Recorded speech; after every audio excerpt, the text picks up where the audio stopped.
Merci beaucoup.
Thank you again.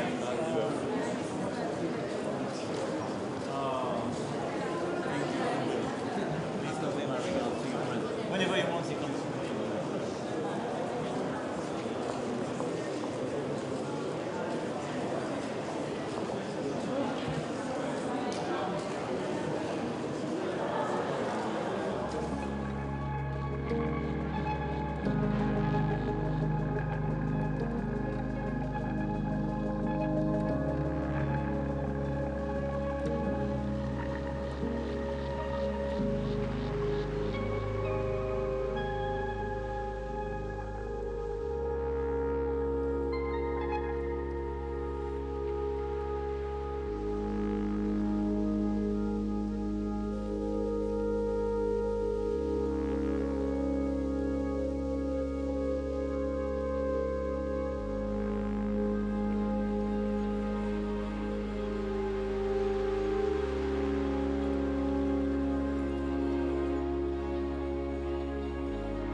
Savez-vous qui je suis? Force du monde et mère du vivant, je suis partout. Chaque jour, à chaque seconde, je relie toute forme de vie. Je suis une arborescence, un réseau qui s'anime, une terre d'échange, une convergence.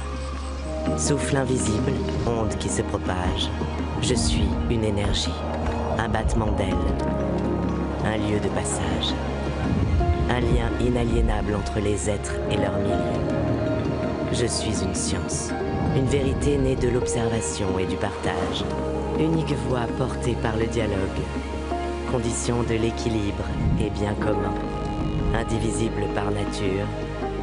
Vous êtes, donc je suis, une seule santé.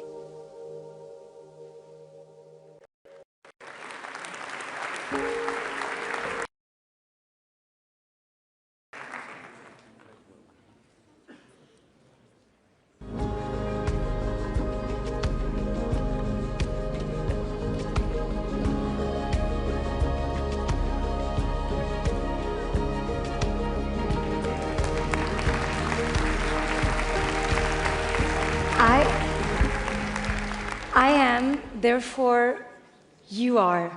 What a powerful message. Your Excellencies, dear Presidents, Prime Ministers, Ministers, Members of Parliaments, members of the science, of the civil society, all of you, thank you so much for your presence and welcome to Lyon.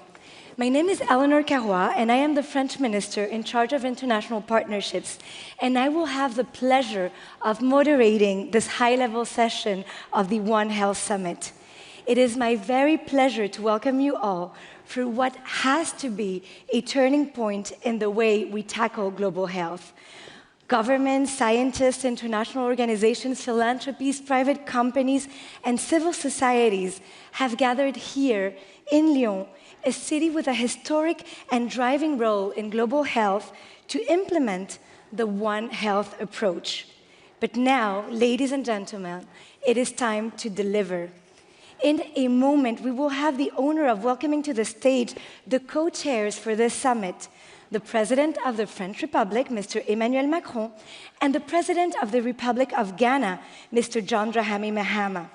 We will then invite 3 distinguished panels on stage to explore the fundamentals of the One Health approach and to announce concrete commitments. Before we begin, let me just give you a few housekeeping rules. A translation set is available on your chairs. You should be able to listen to the conference in English and in French. If you do not have a set, please raise your hand. Someone will bring you one. And now that I've made that announcement, and as Minister of Francophonie, you will allow me to switch to French. Sans plus attendre, je vous prie de bien vouloir accueillir très chaleureusement Monsieur Emmanuel Macron, Président de la République française.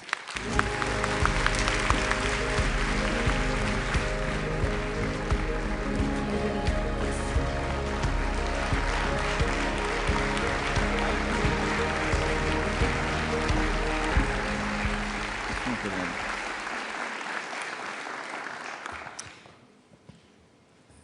Messieurs les présidents, Monsieur le Premier ministre, Monsieur le directeur général de l'Organisation mondiale de la santé, cher Tedros, Mesdames et Messieurs les dirigeants d'organisations internationales, Mesdames et Messieurs les ministres, Mesdames et Messieurs les parlementaires, Madame la préfète de région, Mesdames et Messieurs les élus, Mesdames et Messieurs, en vos grades et qualités, chers amis, c'est un grand bonheur, une grande fierté de vous accueillir à Lyon pour ce One Health Summit, comme vient de le présenter Madame la ministre. Et avant toute chose, permettez-moi d'abord de partager avec vous la grande joie et le soulagement de savoir Cécile Kohler et Jacques Paris libres et sur le chemin du retour pour la France.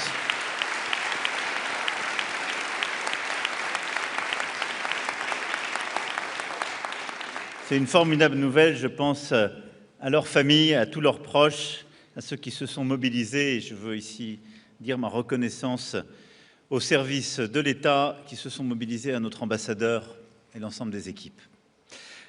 Mesdames et messieurs, nous sommes réunis à Lyon aujourd'hui, d'abord en l'occasion de cette journée mondiale de la santé.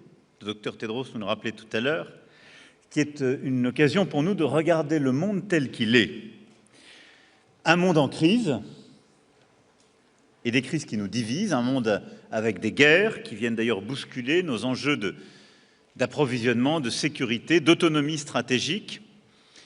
Et alors même que les défis posés par la santé mondiale imposent plus que jamais de la coordination, de la coopération, nous avons une situation internationale qui vient fracturer celle-ci. Les guerres, je l'évoquais, les divisions, les baisses de contributions, les doutes qui ont été exprimés par certains sur notre organisation collective, laquelle a pourtant permis, durant le quart de siècle qui vient de s'écouler, d'obtenir des résultats inespérés en termes de vaccination, d'amélioration de la santé mondiale.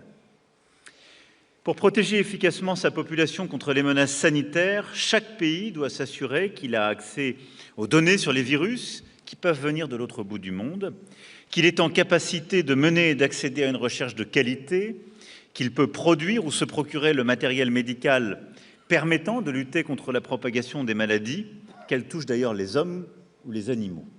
Et donc oui, nous avons besoin de coopération pour réussir en termes de santé.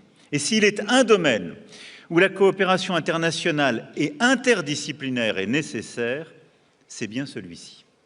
Et c'est tout le concept de One Health. Ce concept ne relève pas d'un cercle d'initiés. Quand nous l'avons lancé il y a maintenant 5 ans, même un peu plus, il repose toujours évidemment sur des éléments scientifiques très établis, mais sur une réalité que nous partageons tous et que nous avons vécue il y a quelques années tous ensemble. Nous avons besoin, comme je le disais, de la coopération internationale pour faire face à ces crises. Nous avons besoin de la coopération internationale quand on parle de recherche, mais nous avons aussi besoin d'une coopération interdisciplinaire, car il est maintenant établi que la santé humaine, la santé animale, l'environnement, l'alimentation ont beaucoup à se dire, ou plutôt sont pleines d'interactions. Regardez les chiffres, ils sont là pour nous le dire. 75% des maladies infectieuses émergentes sont d'origine animale. Ce chiffre à lui seul justifie la réunion d'aujourd'hui.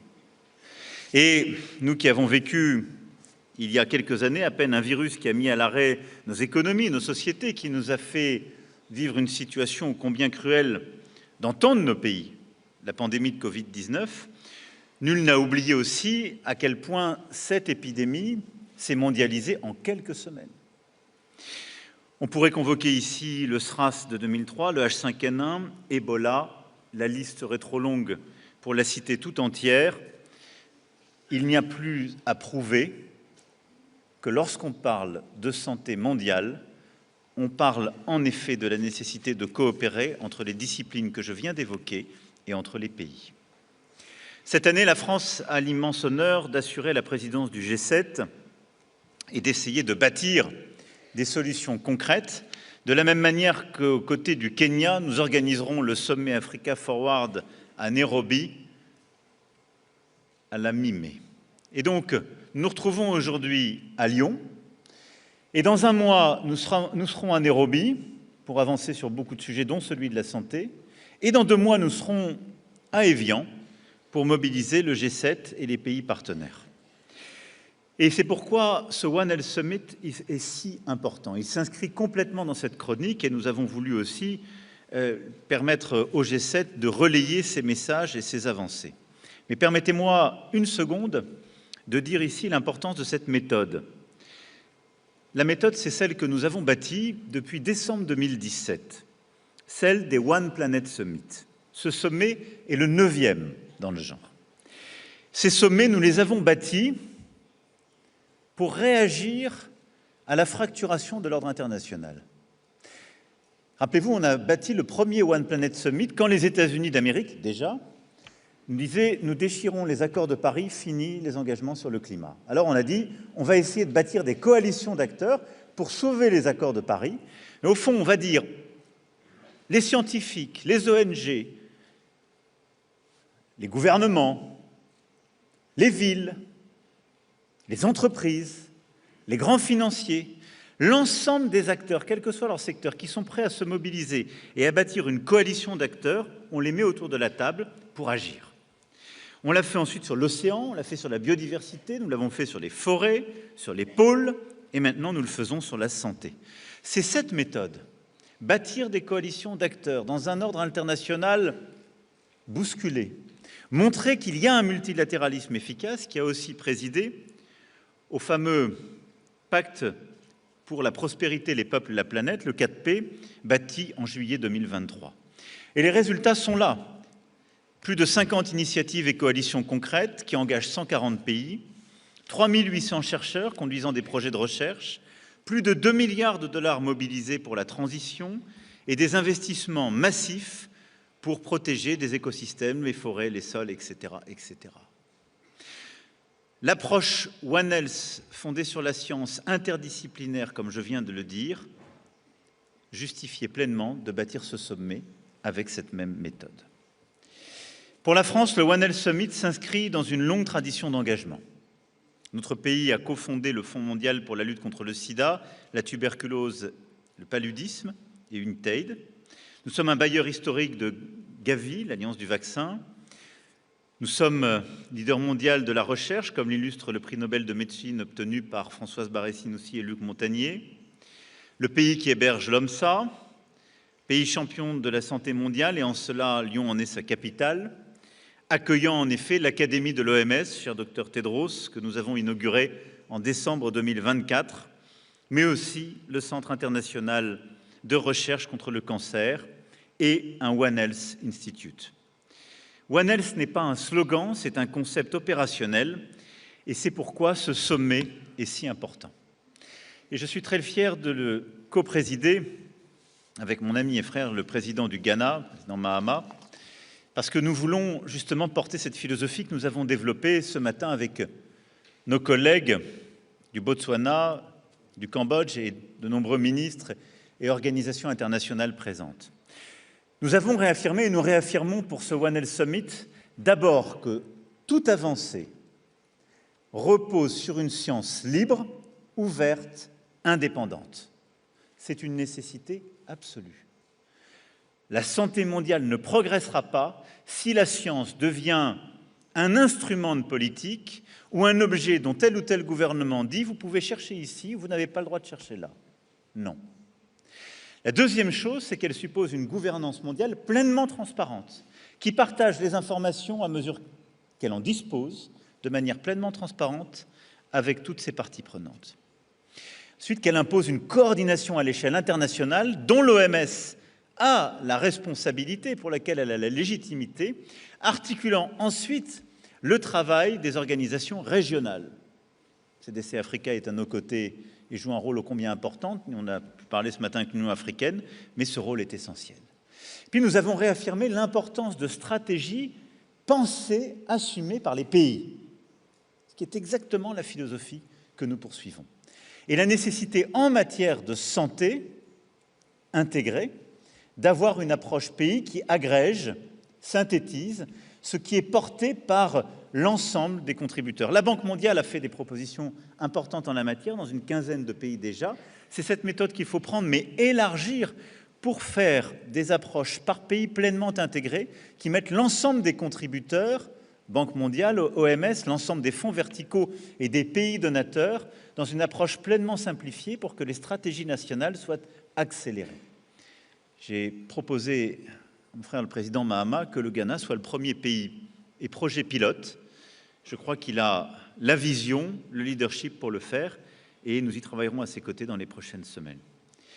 Et puis ce sommet permet d'avancer sur des chantiers très concrets. Je veux ici les lister très rapidement. Nous lançons un pacte international pour préserver l'efficacité des antibiotiques, avec des engagements à réduire leur usage inapproprié et garantir un accès équitable et durable aux antibiotiques essentiels. Bannir l'usage des antimicrobiens, encore trop souvent utilisés comme facteur de croissance dans des pratiques d'élevage. Et dans le même esprit, nous lançons un méta-réseau international sur la résistance aux antimicrobiens qui permettra de coordonner les efforts et mieux comprendre la menace à laquelle nous devons faire face.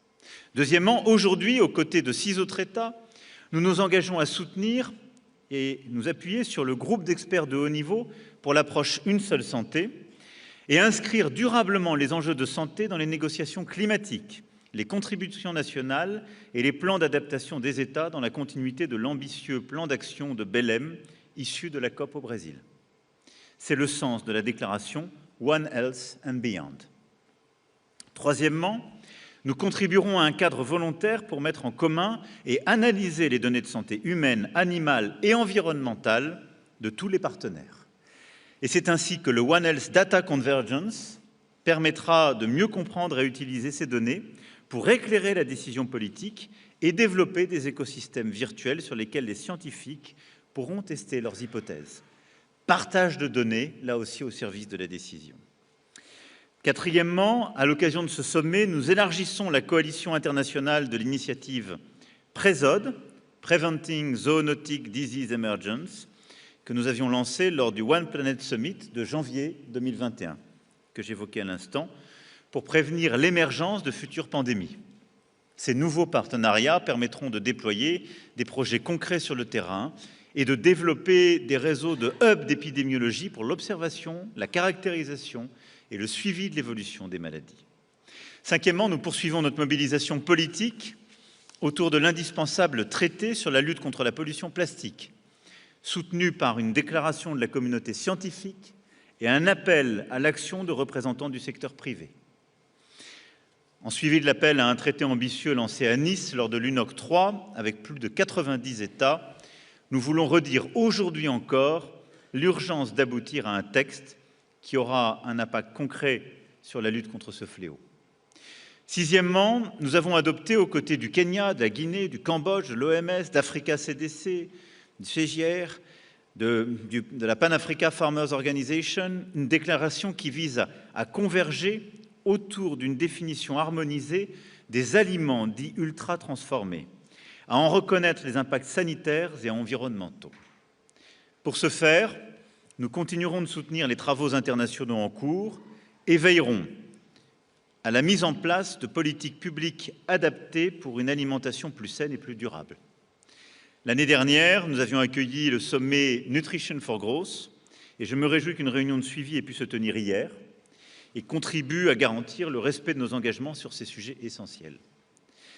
Septièmement, enfin, nous lançons le réseau One Brain Health pour comprendre et prévenir l'impact des transitions environnementales sur la santé cérébrale, dont la santé mentale.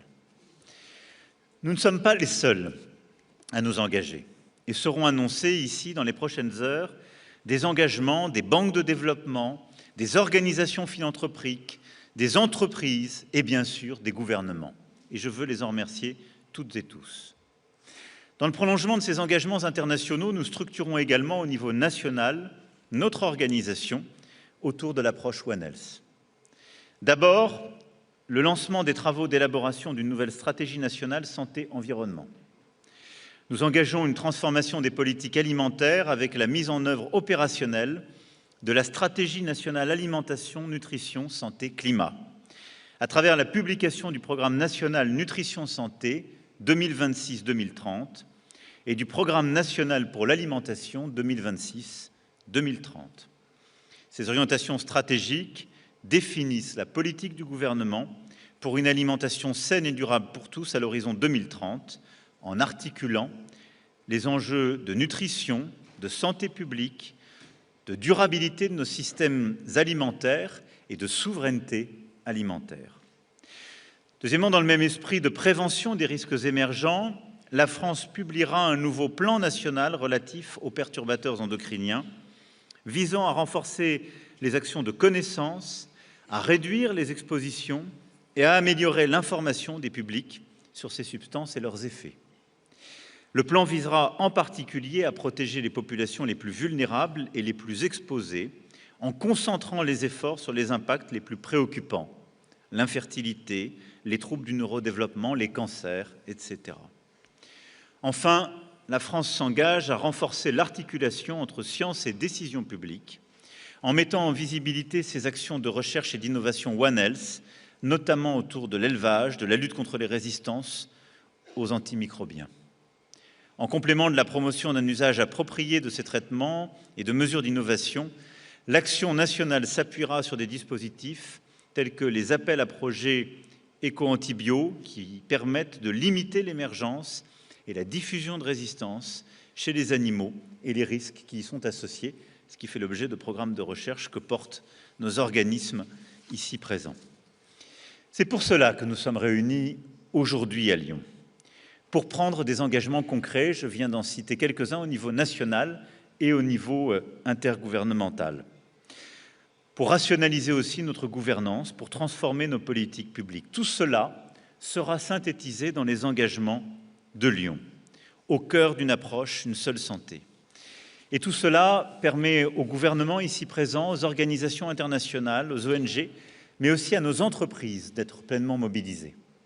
Car pour mettre en œuvre cet agenda, il faudra aussi que l'innovation soit au rendez-vous, l'innovation dans nos laboratoires de recherche, qui permet de répondre à beaucoup des difficultés posées, de continuer les avancées, l'innovation aussi dans nos start-up, nos entreprises, qui portent une partie des solutions quand on parle justement de qualité de l'air, de qualité de l'alimentation, de qualité de nos eaux. Nous avons des entreprises, des solutions d'innovation qui permettent de relever aussi ces défis. Voilà, mesdames et messieurs, les quelques convictions que je voulais partager avec vous. Et dans ce moment où l'ordre international est bousculé et où d'aucuns ont voulu remettre en cause, au fond, le multilatéralisme en matière de santé, au-delà de ces 7 initiatives que je voulais souligner, de ces engagements de Lyon et des actions que mène le gouvernement, vous redire que la France se tiendra aux côtés de l'Organisation mondiale de la santé, aux côtés de l'ensemble des organisations internationales présentes pour défendre un multilatéralisme efficace, une vision exigeante reposant sur la science des décisions collectives que nous avons à prendre. Nous n'avons pas le droit d'oublier ce qui s'est passé hier. Nous avons le devoir de préparer les défis d'aujourd'hui et de demain. C'est à nous de faire, et c'est pour ça que nous sommes rassemblés à Lyon aujourd'hui et que plusieurs d'entre vous étaient ces derniers jours à Lyon pour les réunions qui se sont déjà tenues. Merci de votre présence, merci d'être là et courage à tous, vive ce sommet One Health. Merci beaucoup.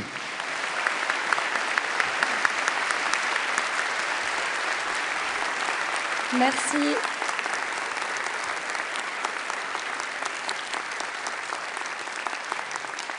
Merci, Monsieur le Président, pour ces annonces qui illustrent notre ambition collective. Merci aussi d'avoir rappelé que la science doit rester notre boussole pour toutes nos politiques publiques. I now wish to invite His Excellency John Dramani Mahama, President of the Republic of Ghana, to give his address as co-president of the One Health Summit. Excellency.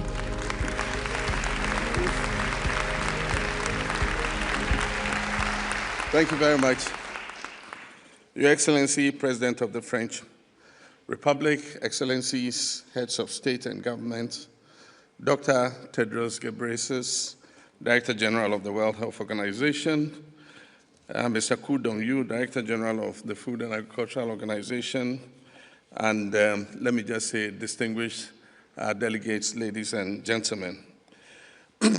I wish to begin by expressing my sincere appreciation to the government of the French Republic for convening this important summit here in Lyon, and to the quadripartite organizations for their continued leadership in advancing the One Health agenda globally. Thanks, Mr. President, for the honor of co-chairing this summit, and also thanks for the comprehensive introduction you have given. You really have set the tone for this meeting. We're living in truly interesting times, and much of what we previously took for granted is now being questioned, and our old answers have now become the new questions. To be honest, these shifts and cracks in world affairs are not limited to global health. They have spread across every corner of our shared global identity. But health, and global health in particular, is where things have come to a head. Around the world, we are facing an overwhelming surge of health threats across borders. Every species is in the crosshairs: animals, humans, and plants. And the environmental catastrophe confronting us is in the waves of the sea, it's in the glaciers, it's in the rainforests, it's in the desert storms. In my own country of Ghana, a blight of disease and pests affects smallholder cocoa farmers, threatening millions of households. Illegal gold mining leads to forest degradation and pollution of our water bodies, threatening the survival of precious populations of birds and insects critical to our biodiversity. At the foundation of all these crises is the phenomenon of climate change. And yes, we realize that everything is interconnected.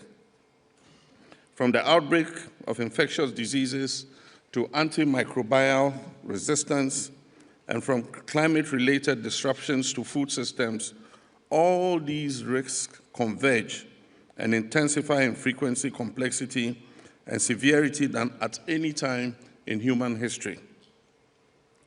The One Health approach is thus a practical matter for us in Africa. We've traditionally lived our lives in lockstep with nature.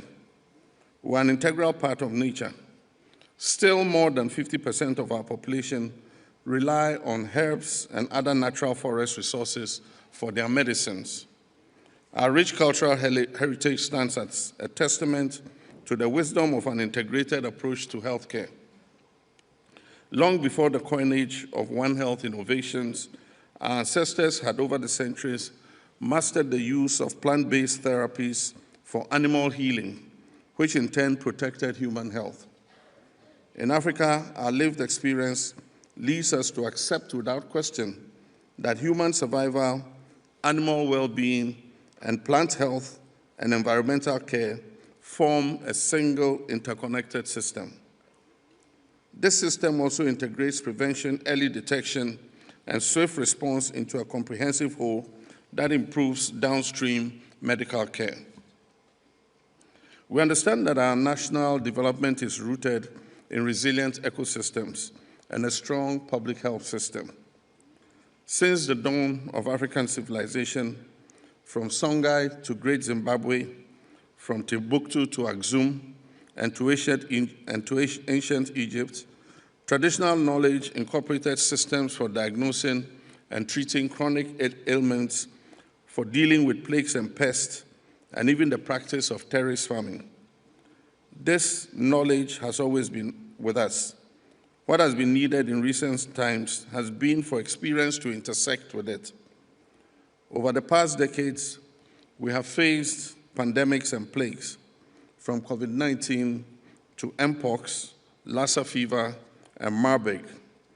Each crisis has highlighted the importance of the One Health approach. We must reclaim our native practices and more actively draw on our heritage of integrated living across the continent. These public health emergencies have also taught us a simple truth, that prevention is not only more effective, but also much more cost-effective than cure. And so in Ghana, our rollout of the Ghana Medical Trust Fund and our free primary health care programs are all new instruments to improve health outcomes for our population. These two programs will aim at lifestyle changes and preventive care, incorporating traditional knowledge. We must also take note of the changing disease burden in Africa, including the explosion of morbidity in non-communicable diseases. In Ghana, non-communicable diseases today account for 42% of all mortality. Infectious disease burdens also are changing, are varying. And so we must take note of all these. The drivers of today's health threats, from climate change and ecosystem degradation to species conflicts and loss of natural barriers, are reinforcing each other. Not to talk about plastic pollution, which is poisoning all our ecosystems. We must advance international action in dealing with plastic pollution. Regrettably, as I speak to you today, the countries that are most at risk have the least resources to cope. This must change. The world must face the stark and uncompromising fact that a healthy and thriving Africa is no threat to anyone. It will be a positive force for global progress. We must therefore ensure fair access to financing, technology, data, and innovation. We need to enhance research and knowledge sharing. Additionally, we must support countries in building resilient systems that can prevent, detect, and respond effectively. Although we have frequently discussed this, we have been slow in developing the necessary infrastructure for delivery. Let's muster the political will to integrate our fragmented regulatory environments, and let Lyon be the turning point. Today, however, I wish to make 3 calls to action, and I hope we can all commit to these immediately. First, let us shift from commitment to action.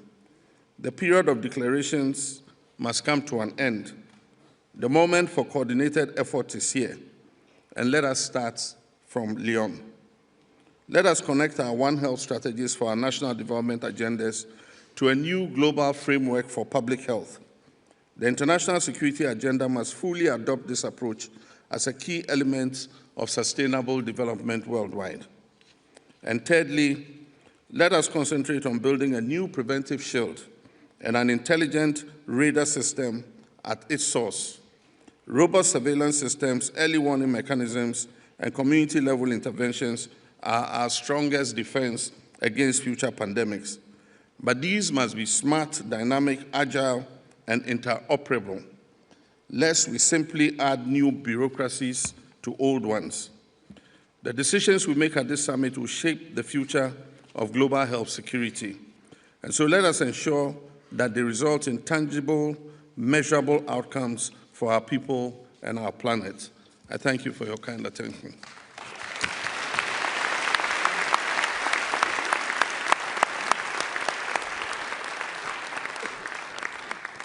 Thank you. Thank you, Excellency, for your words, and in particular for this call for action. I am sure in this room, many will hear it, and many will continue to work together towards this One Health approach. So we're really grateful for Ghana's leadership on global health, and notably on the Accra Reset. One Health repose sur un dialogue entre les disciplines et sur une coopération internationale efficace.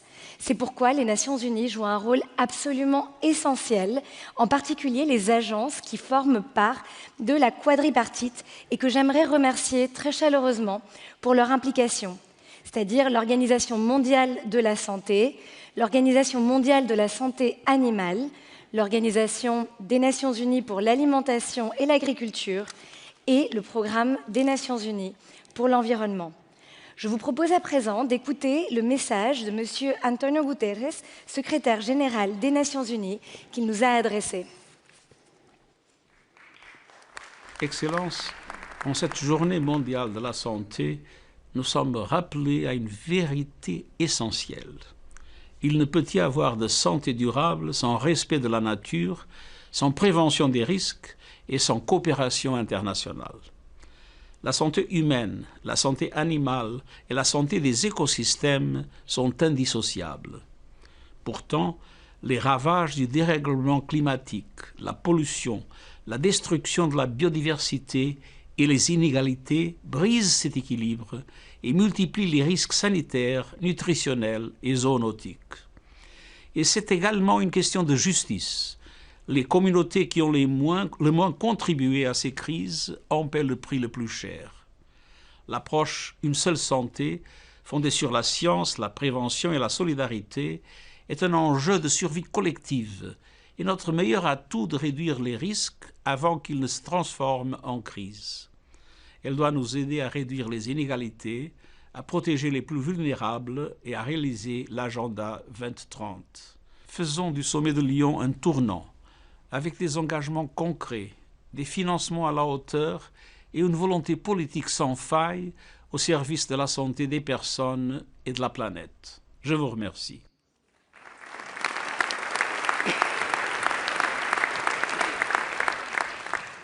Alors, messieurs les présidents et monsieur le secrétaire général viennent de nous rappeler les fondamentaux de cette fameuse approche One Health.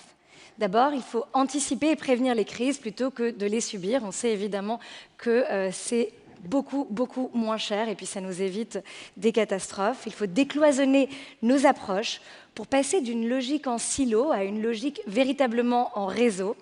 Et puis, il faut surtout agir sur les causes profondes, penser à une logique à long terme et puis coopérer. Nous ne pouvons rien faire sans la coopération internationale et je sais que vous êtes évidemment convaincus. Ce sommet, mesdames et messieurs, doit démontrer l'efficacité du multilatéralisme, mais aussi, et peut-être surtout, les vertus d'une expertise scientifique. Alors qu'elle est contestée, noyée par un déferlement de fausses informations, d'opinions, de confusions érigées en système, nous voulons au contraire que la science guide toujours notre action, qu'elle légitime notre ambition et nos politiques publiques, notre coopération. C'est pourquoi la communauté scientifique a tenu, elle aussi, à vous adresser un message qui nous vient de loin, de vraiment très loin. Moi, je vais vous inviter à lever les yeux et à laisser la parole à l'astronaute française Sophie Adnaud, qui nous a aussi adressé un message.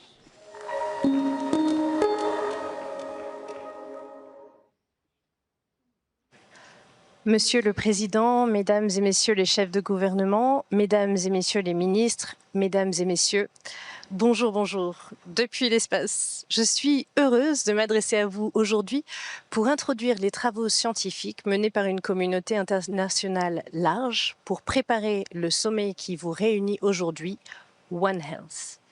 Depuis l'ISS, je ne vois pas de frontières, seulement un système vivant, fragile et interconnecté. À bord, mes expériences comme EFCO-Finder pour la télémédecine ou l'étude de ma densité osseuse me rappellent une vérité cruciale. La santé humaine ne peut être protégée de manière isolée. Elle est le maillon d'une chaîne indissociable reliant les écosystèmes, les êtres humains, les animaux et notre environnement. Et c'est le cœur de l'approche de ce sommet aujourd'hui. Plus de 300 experts scientifiques mondiaux se sont concertés depuis plusieurs mois et se sont réunis hier pour échanger cette vision globale de la science et de l'environnement au service de tous et préparer des recommandations à votre attention. Comme moi qui admire notre planète d'ici, belle et fragile à la fois, les scientifiques ont rappelé l'importance de la recherche scientifique pour faire avancer la connaissance et alimenter le processus de décision publique et politique. Cela est toujours vrai en matière de santé planétaire et nous-mêmes, astronautes, y travaillons tous les jours. Les recommandations que vous allez débattre traitent des maladies infectieuses émergentes, de la résistance aux antimicrobiens, des pollutions et des systèmes alimentaires, car ce sont les grandes priorités de recherche définies par la communauté. Ils constituent les piliers du sommet One Health. Les enjeux sont nombreux et vastes tout au long du processus scientifique. Mesurer avec précision, comprendre les phénomènes pour anticiper et prévenir. La complexité des interactions entre l'homme, le monde animal et leurs environnements impose de nouvelles approches scientifiques à la croisée des sciences les plus fondamentales, de l'épidémiologie et des sciences humaines. Et ces interactions constituent en soi un immense champ de recherche et j'espère, moi aussi, y contribuer à mon humble échelle. Les contributions de toute la communauté scientifique internationale permettent à la recherche d'avancer en reposant sur le partage et probablement demain sur l'intelligence artificielle pour traiter l'immense quantité de données. Un grand merci aux scientifiques pour ce travail considérable. Le One Health Summit doit être le moment où nous brisons enfin les silos. La science nous montre le chemin, à nous de passer à l'action. La Terre est notre seul vaisseau spatial. Prenons-en soin.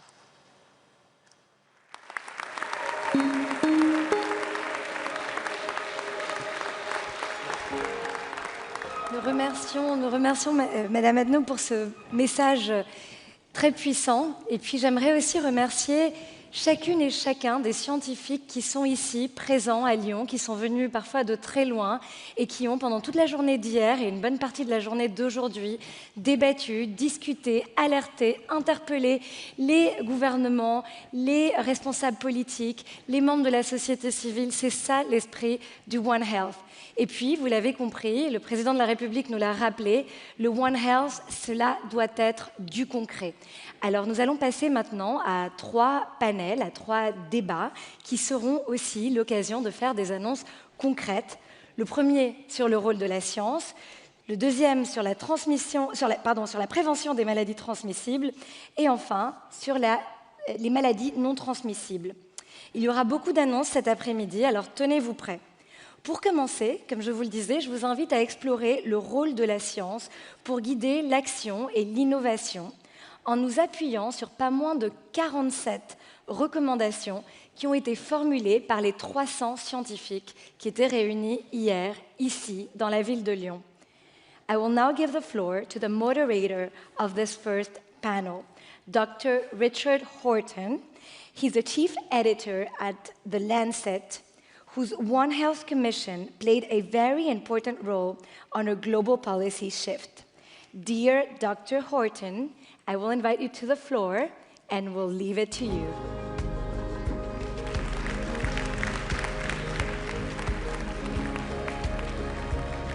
Bonjour, mesdames et messieurs. Aujourd'hui, c'est un honneur d'être votre modérateur pour ce panel. We meet at a time on World Health Day, no less, when cooperation is interpreted by some as weakness, when public trust is being challenged by disinformation, and when prosperity is increasingly elusive for many of our communities.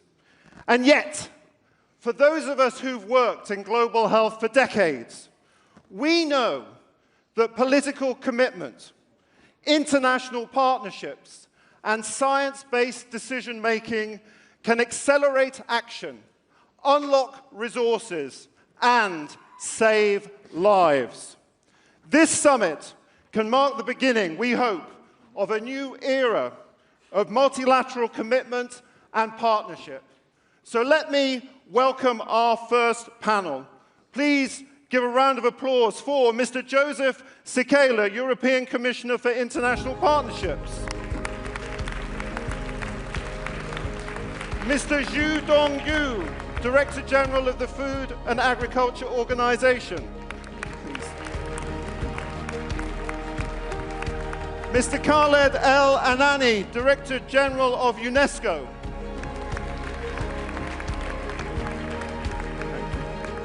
Dr. Sanya Nishtar, Chief Executive of Gavi, the Vaccine Alliance. Sanya. And Mr. Akihiko Nishio, Vice President of Development Finance at the World Bank.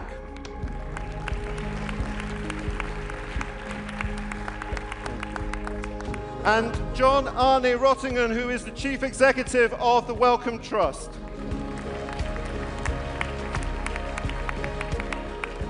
But our first speaker today, please welcome His Excellency, Duma Gideon Boko, the President of the Republic of Botswana.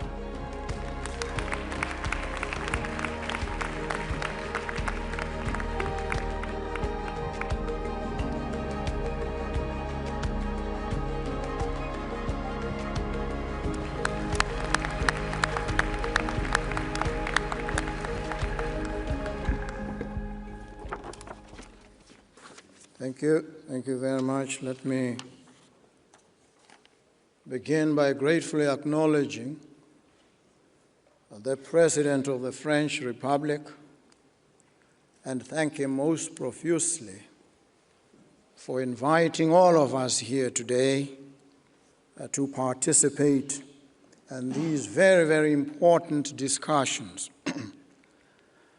Let me also thank and acknowledge each and every one of you individually and personally, and thank you so much for the privilege of your company at this event today. It's a great privilege for me to be here with you in Lyon during the 2026 World Health Day, united under the theme, ecosystems, plants, animals and humans, an action and solutions summit to improve the health of all life and the planet.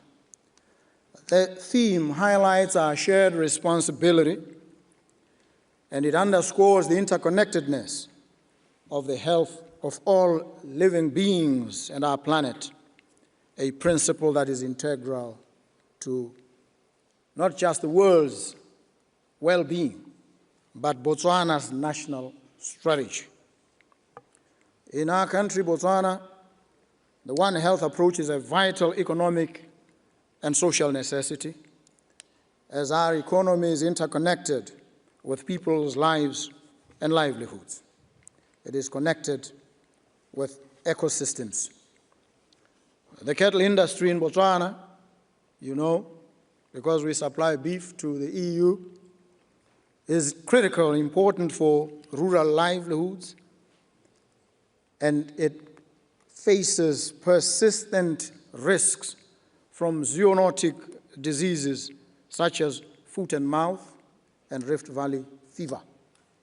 We look to you, the scientists, for durable solutions to these pressing and trenchant problems that trouble our country and trouble the world.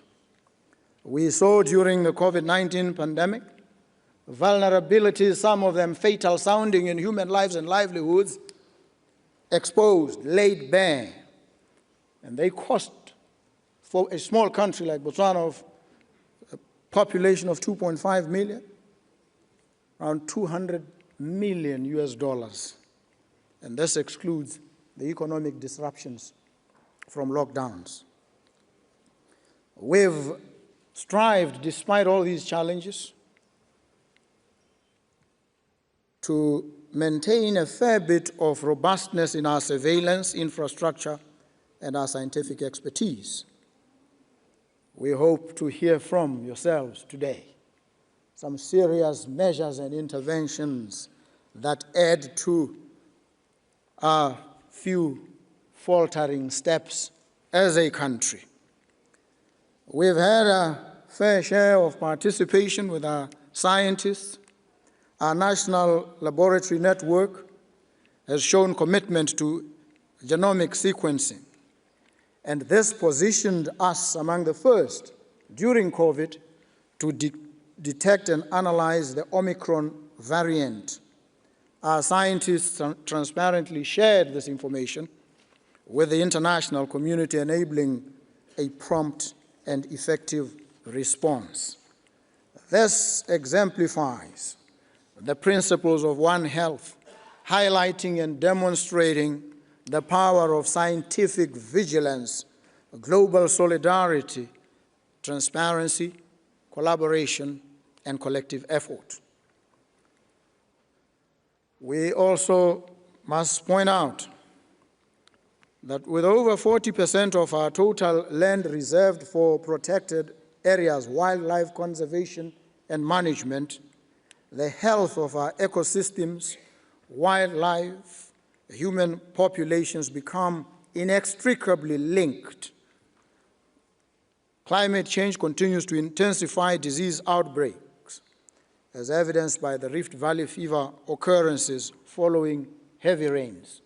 And we are beginning in Botswana to experience phenomena that we've never seen before, sometimes it snows there. And we might think we're now becoming Switzerland, which we must be economically, minus some of the snows and other unglazed ferocities of nature. We've now begun to experience floods, even in areas that were desert. It's very strange, has undermined our infrastructure. And so we must begin to focus on climate-resilient infrastructure at the same time that we wrestle with these vagaries.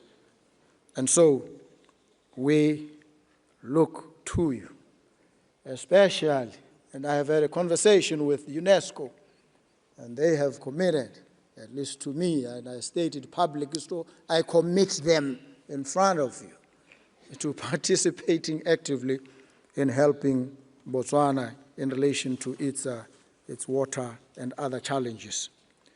We reaffirm our commitment to working together with yourselves, with the international community, and to ensuring that we address these common challenges together in unison.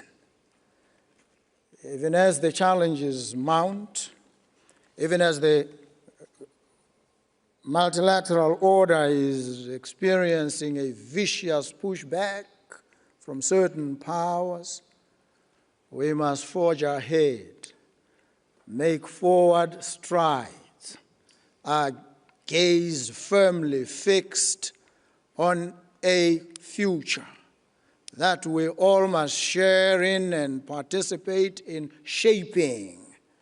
And so, Botswana, I must assure you here and now, stands ready to play its part as it always has and always will. And we look forward to joining hands with each and every one of you and all these eminent organizations at the front lines of finding sustainable solutions to the pressing challenges that face the world. So thank you so very much for your presence here today and the privilege of your kind attention. Thank you so very much.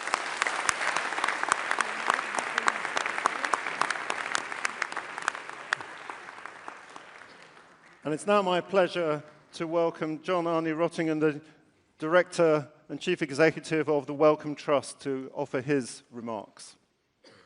Thank you so much, Richard, and Excellencies, Ministers, distinguished delegates, and ladies and gentlemen. I'm really delighted to be able, on behalf of Philanthropies, to present some highlights from the Declaration of Philanthropies, and we are pleased from the Wellcome Trust to be able to have been developing this declaration together with friends and colleagues from Fondation Merieux and Fondation S. And in reality, the declaration sets out three messages. One is that we really need to sustain investments in research, in product development, and in strengthening systems to deliver scientifically based solutions, and this is more needed than ever. Second, we need a One Health lens on this, and that has been excellently demonstrated so far in this summit. And in particular, in the context of climate change that we just heard from Botswana, that is even more important than ever. And third, Philanthropies, we are really proud to play a role in the system. That's dear to our heart. We have played that role in the past. We want to continue to play that role. But we need to understand that our role is only catalytic, complementary, and driving collaborations. We cannot drive the real action and the real change. So my message to all of you today is that we are, as Philanthropy, committed to partnerships, to collaborate. We need to tackle climate change. We need to tackle the infectious disease threats that are linked to climate change and to the One Health agenda. But we can only do it in partnership, in collaboration with governments, with industry, with civil society. Global health has delivered results through partnerships and collaboration, and we can continue to deliver that. Our part is to be catalytic, collaborate, but we will never substitute. We will never be able to fill the gaps that really need to be filled by public and private investments in One Health. Thank you. Thank you. Thank you, John Arne, and thank you for all the work you do, and I know you now have to depart for the airport. Our next speaker, Mr. Joseph Sikela, European Commissioner for International Partnerships. Welcome, sir. Thank you very much, Monsieur le Président, honorable heads of states and heads of governments, excellencies, ministers, honorable guests. I am here today to show that Europe does not make only commitments. Europe delivers on them. In global health, words are not enough. What matters is whether system work when people need the most, whether a child receives treatment, whether a country can contain an outbreak before it crosses a border, whether our partnership hold under pressure not only in good times. Remember, friend in need is friend indeed. This is the standard we have committed to. This is a strategic investment, not a gesture. Weak health system can become a starting point of the next global crisis. A local outbreak becomes a global emergency, and the fragile systems collapse under pressure and take economic stability with them. The cost of reaction is always much greater than the cost of prevention. So when Europe invests in global health, we are being very, very practical. We invest in security, in stability, in better protection of our citizens and of our partners. And today, we are here to commit to work together on One Health by uniting human, animal, and environmental action. We can turn prevention into power and set the global standard. So let me be very, very concrete about what we can announce right here, right now, as a new commitment to One Health action at global level. We continue our strong support to the Global Fund to fight AIDS, tuberculosis, and malaria, one of the most effective health partnerships the world has built. It has saved 65 million of lives, 65 million, since 2002. And since 2002, the European Commission has contributed 3.5 billion, together with the member states, 3.5 billion euro. Team Europe represents around 1/3 of all donor contributions. At the time marked by turmoil and doubt across the world, we will not step back.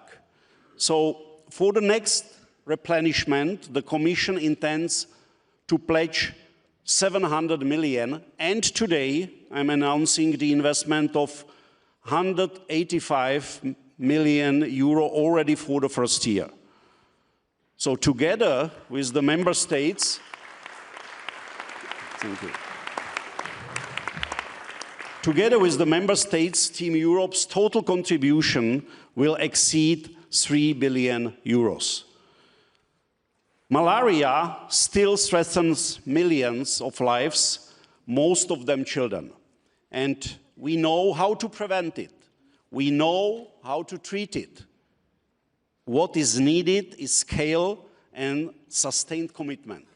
So we need to provide both, and Europe already does. But our investment goes beyond global funds. Through Global Gateway, we support partners in Africa to develop their own production of vaccines and medicines, as well their capacity and knowledge in One Health. Health dependency is vulnerability. COVID demonstrated that clearly. We are working to make sure it does not happen again. We have already invested 40 million in partnership with the Africa CDC supporting preparedness, surveillance and health workforce development. Today, we go further. I'm proud to announce a new 46.5 million package to build health security across Africa and Europe, bringing together ECDC, Africa CDC, and the European Food Safety Authority in a One Health approach. 46.5 million euro. And this is a clear signal. Europe remains committed even if others pull back or replace cooperation with conditionality. Health risks do not remain local. Our response should not either. And we are also investing where emerging threats require it. Antimicrobial resistance is already a big problem today. Common infections are becoming harder to treat, and that is why I'm making another announcement today. We will commit 30 million euro to research and develop new treatments. Because we need a reliable pipeline of effective medicine, and that requires investments. And let's go further. Still, on dengue, 390 million people are affected every year, and the disease is spreading, including into Europe. So I can also announce here we will invest 20 million euro to develop new treatments, working with the French Development Agency and the Drug for Neglected Diseases Initiative. Underpinning all of this, in the Global Health Resilience Initiative announced by President von der Leyen last September, and which will launch very soon during the month of May. So this will not be another framework, but a practical and powerful tool with a clear objective to effectively build a health system that can prevent, prepare, and respond. So it will focus on three main areas. First, a global health architecture that is fit for purpose, with the WHO process in the center, more coherent and genuinely tailored to country needs. Second, country-led health system and regional manufacturing, meaning stronger primary health care, better preparedness, and local production of vaccines and medicines in Africa, in line with Global Gateway. And yeah, and last,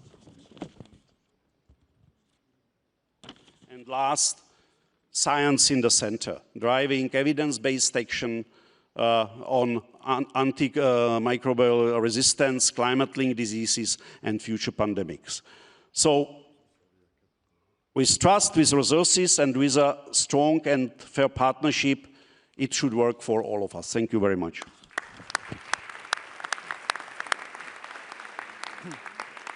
Let me move on right away to Mr. Khaled El Anani, the Director General of the United Nations Educational, Scientific and Cultural Organization. Thank you, Dr. Horton. Excellencies, Head of States, Government, Ambassadors, civil society, private sector, Head of International Organization.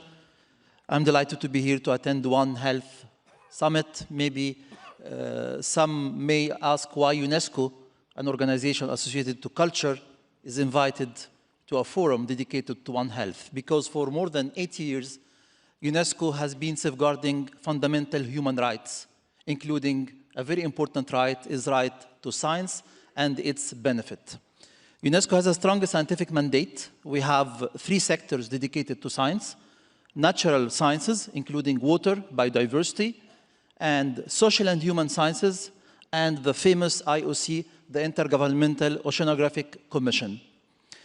UNESCO acts as one science approach, as a normative leader, including global standards like the genome the Universal Declaration for Genome since 1977, the ethical approach frameworks like ethics of bioethics, ethics of AI, and recently, last November, ethics of neurotechnology.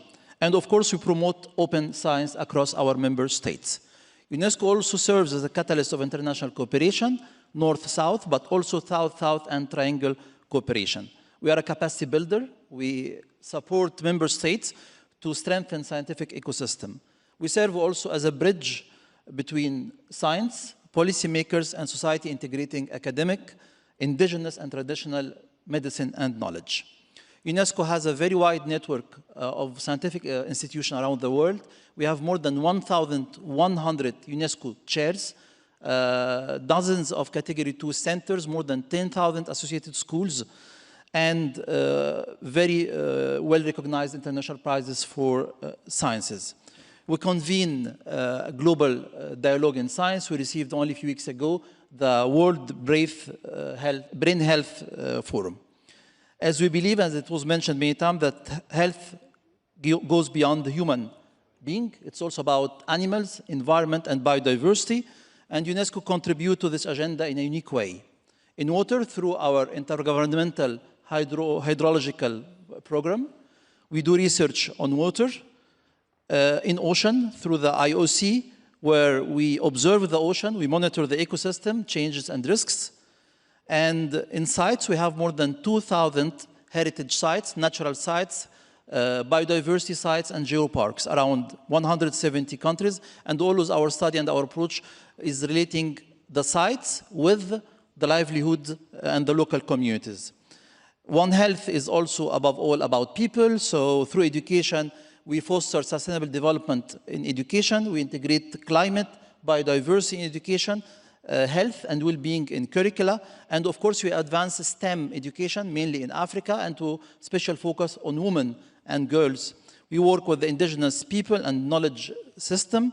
And we strengthen media and information, of course, literacy, and we support the journalists during health and environmental crisis. As our commitments, it will be less than the previous speaker, but we will continue advancing One Health education agenda, integrating this approach into our education for sustainable development, education for health and well-being programs. We'll be continuing deepening scientific cooperation, including formalizing our partnership with Global Exoposum Forum. We will work with our sister agencies on a global call for One Health research, to be launched under the International Decade of Science for Sustainable Development. We'll support innovative initiatives such as our partnership with Plastic Odyssey, and we'll join efforts with France to advance the One Brain Health Forum. Thank you very much. Thank you. Thank you very much, and it's wonderful to have UNESCO as part of the One Health family. It's a great pleasure to introduce my friend and colleague, Dr. Sanya Nishtar, who is the Chief Executive of Gavi, the Vaccine Alliance. Thank you very much, Richard, for moderating and anchoring this segment of this very important meeting. Excellencies, heads of state and government, ladies and gentlemen, all protocol observed. Let me begin by paying rich tribute to President Macron and President Mahama for their leadership at a very critical juncture in the history of global health. We truly are very grateful to you as the community, larger community of global health. One Health is clearly a true manifestation of multisectoral action. We've been talking about multisectoral action for a very long time, and now is the time to integrate it and institutionalize it in policies and practices and financial systems, because this is an opportune time to do that. We are talking about reform of the global health architecture. We're talking about, at this very meeting, increased salience to the local, reform of the local health architecture. And there's every reason that we should integrate the One Health approach into these reform recipes. And today's summit and the force of political will behind it demonstrates that it is feasible to do that, and this is extremely encouraging. Let me also recall today that there appears to be a consensus in terms of where we're headed. We all agree that attainment of national health sovereignty is a foundational principle. We all agree on the need for a lean global health public good system with regional empowerment. And there appears to be some alignment that in a resource-constrained environment, we should prioritize the most vulnerable and strengthen our collective defenses, especially in fragile and humanitarian settings. I'm pleased to let you know that at Gavi, these goals have been at the heart of our reform process called the Gavi Leap. And our principles are country centricity, country sovereignty, focused mandates, and finite lifespans for international development institutions. Our reform is positioning Gavi for a future global health architecture.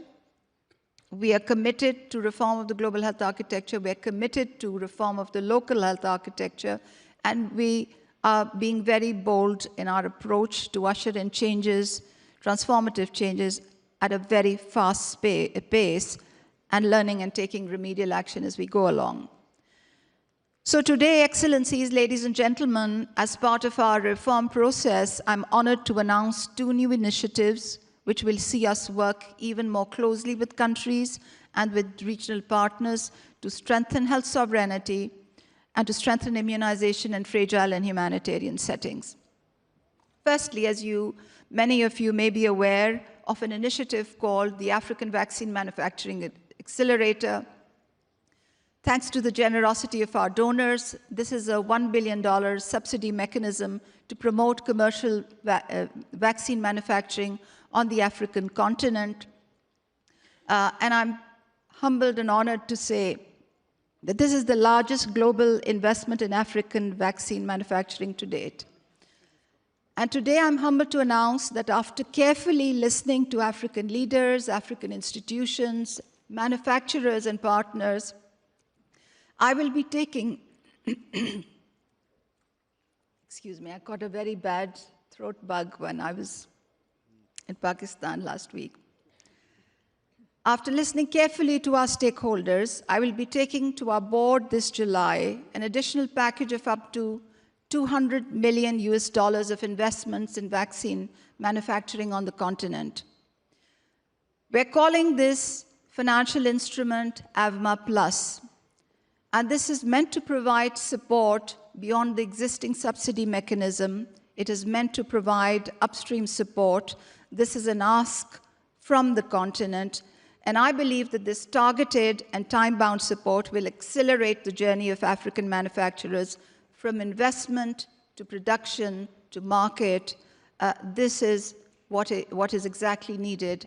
This is what we have heard over and over again from stakeholders, and this is what we've heard from leaders like President John Mahama and the President of Botswana, who are here with us today.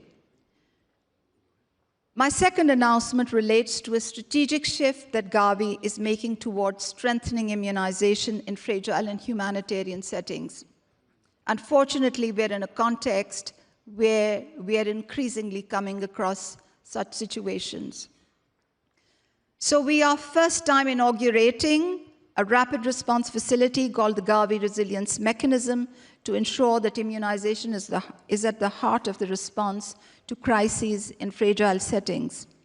And we look forward to working closely with the European Commission. We heard from Commissioner Sakela that the EU resilience mechanism, the detailed modalities of it will be launched later this summer. We look forward to working very closely with you, and we look forward to making sure that we exploit synergy to the maximum. And I'm very pleased to announce, thanks to the generosity of our donors, that up to $380 million is being committed to the Gavi Resilience Mechanism. This funding instrument is designed to mobilize and deliver flexible and targeted support during outbreaks, emergencies, natural disasters, and conflicts. And I just want to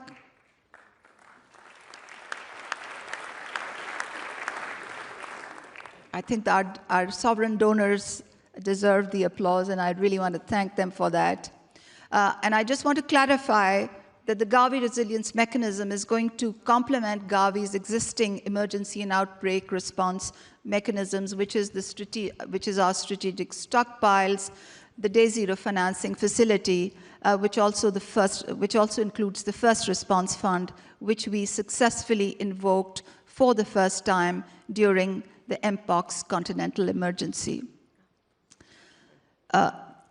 So let me say in the end that in the context of our broader reforms, these two new instruments actually demonstrate that Gavi can square the circle of multilateralism and national health sovereignty.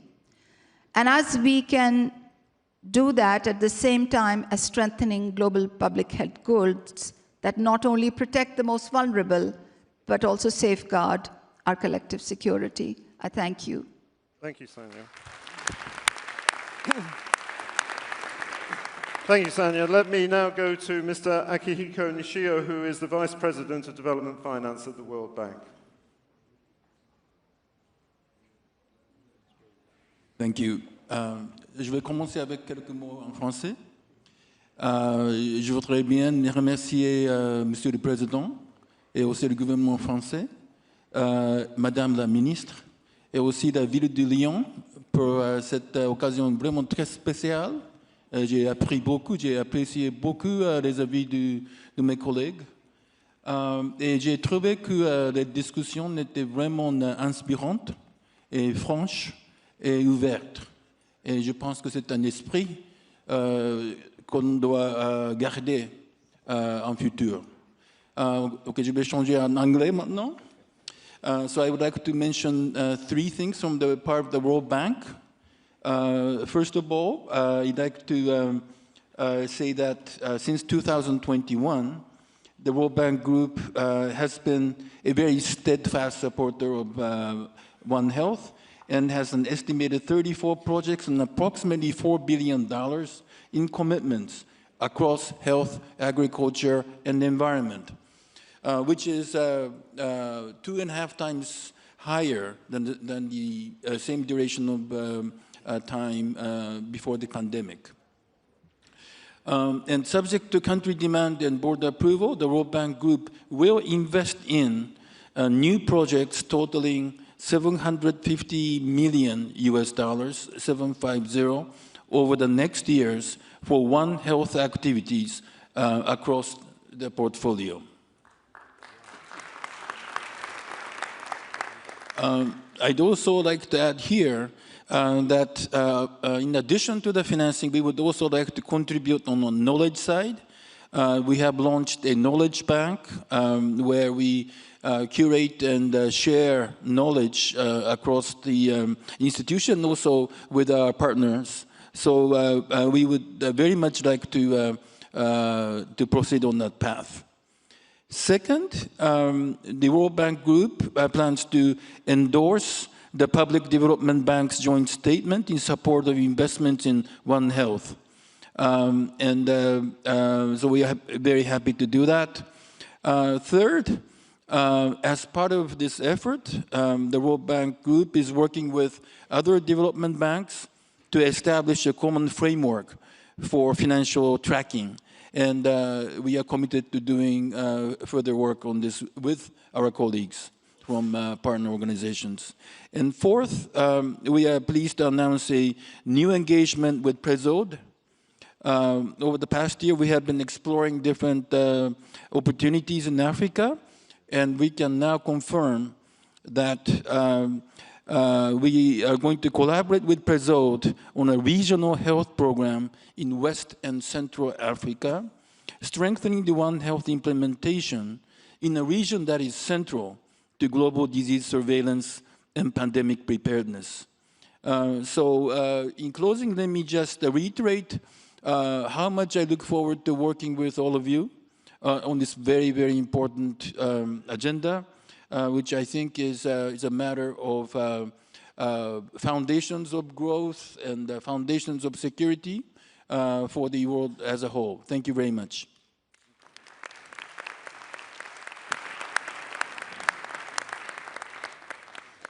Friends, this is an action summit. It's about deeds, not words. So let me thank our panel for their leadership and commitments today. My personal dream would be to make Lyon for One Health in 2026 what Alma Ata was for health in 1978. Why not? Everything and anything is possible. And so now please welcome our final speaker, Mr. Zhu Dongyu, who is the Director General of the Food and Agriculture Organization.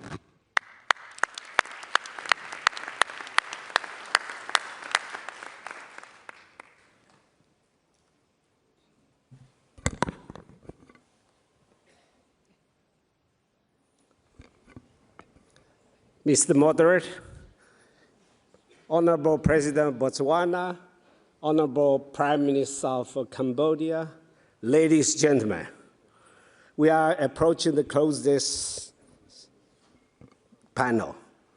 We got to know reconfirm the power of science and the governance and the finance. We have the more than 60 years close cooperation with World Bank, a year physically, financially also.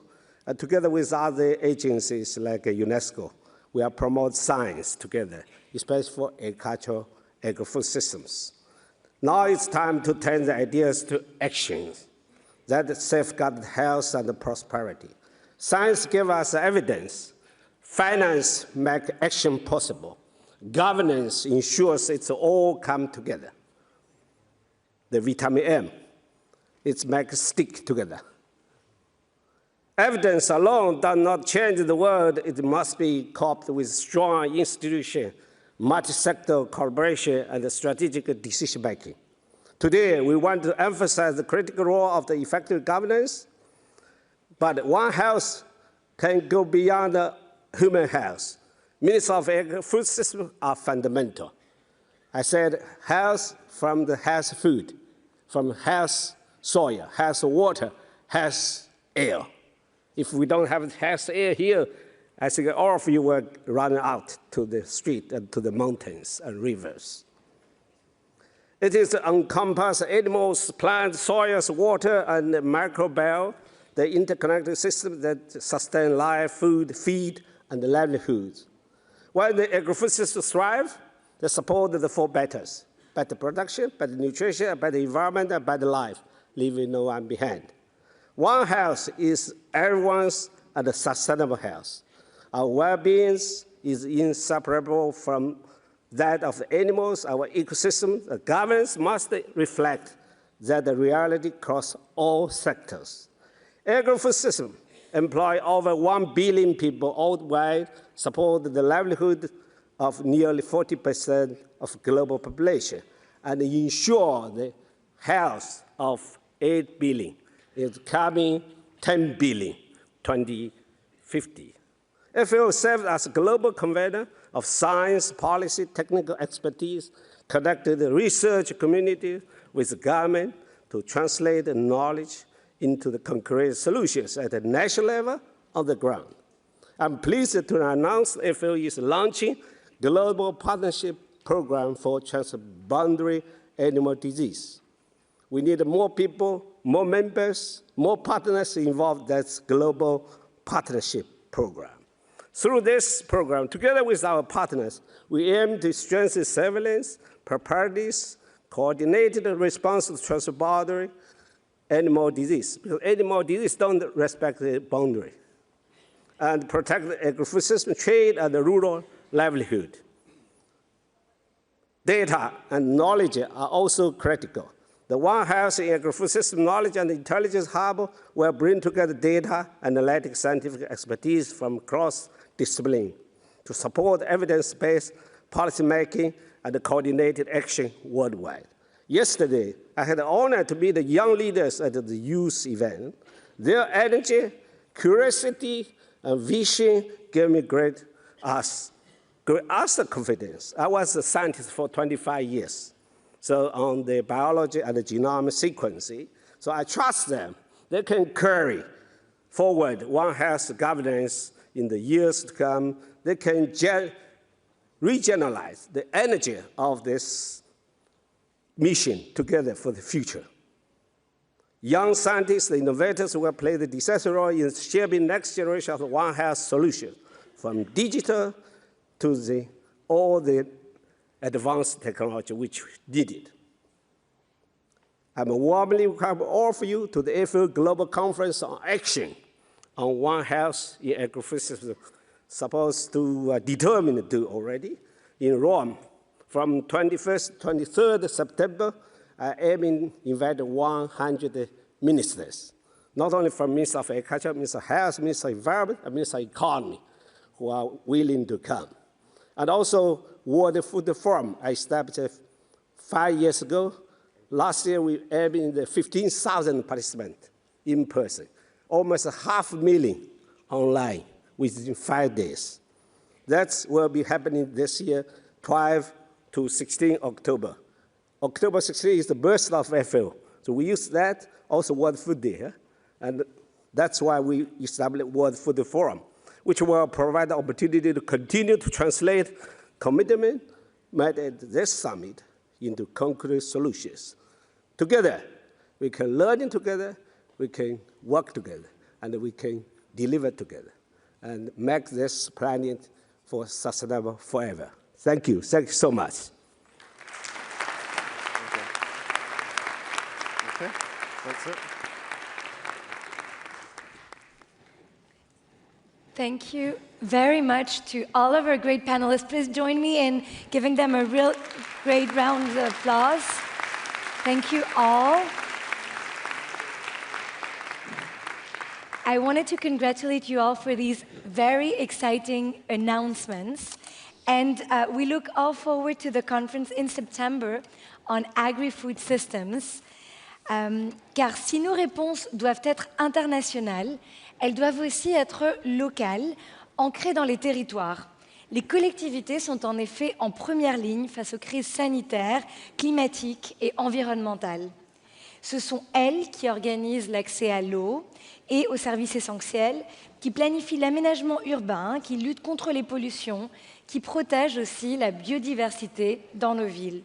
Alors je vous suggère maintenant d'écouter les recommandations des élus exprimées par le maire de Lyon et le maire d'Akonolinga au Cameroun. Over to them.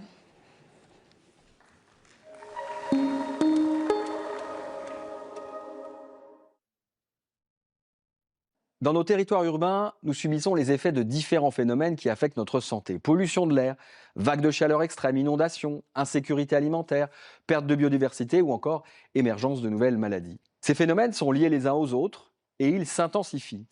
Mais ils ne touchent pas tout le monde de la même manière. Dans toutes nos villes, les inégalités sociales et territoriales façonnent l'exposition au risque, la vulnérabilité et l'accès aux solutions. Face à ces défis, les villes agissent déjà. Partout dans le monde, les élus locaux améliorent la qualité de l'air, transforment les systèmes alimentaires, protègent la biodiversité et renforcent la résilience face au changement climatique.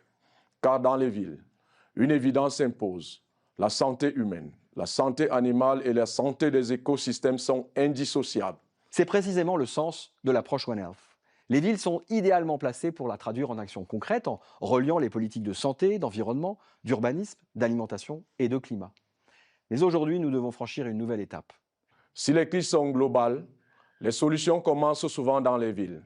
C'est pourquoi nous lançons aujourd'hui un appel clair, la création de la One Health City Alliance, coalition internationale des villes engagée pour mettre en œuvre concrètement l'approche One Health. Il est temps que les villes du monde unissent leurs forces pour faire de One Health une réalité sur le terrain.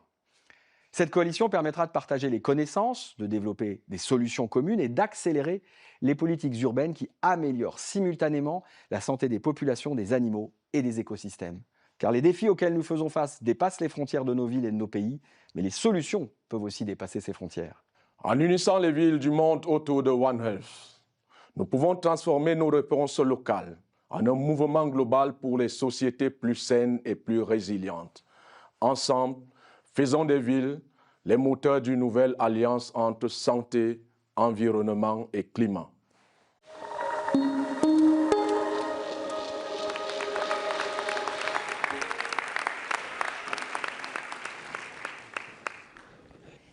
This is a very powerful message. And again, cities, communities are at the heart of what we're aiming to do today. Maintenant, nous allons passer au deuxième panel, un panel qui est intitulé « Surveiller, détecter, anticiper, reprendre l'avantage face aux risques sanitaires ». Ce deuxième panel doit nous aider à mieux comprendre les enjeux de surveillance face aux risques sanitaires, car la science nous le dit, vous le savez, mesdames et messieurs, cela a été répété plusieurs fois au cours de ce sommet, il est environ 100 fois moins coûteux d'investir dans la prévention que de remédier aux conséquences des crises sanitaires. Dans ce que l'on peut appeler le monde d'après, que nous sommes en train de construire après la récente pandémie, deux questions vont guider nos débats au cours de cette table ronde. Sommes-nous vraiment prêts à faire face aux prochaines crises ? Je pense qu'on a la réponse, en tout cas on se dit qu'on peut faire mieux. Et que devons-nous donc faire pour être plus coordonnés, mieux préparés et pouvoir répondre de manière efficace ? I would like to invite on stage Ms. Emma Ross. She's the director of the Global Health Program at Chatham House, and she's also a renowned specialist of global health. She will be moderating the second panel. Madam Ross, over to you.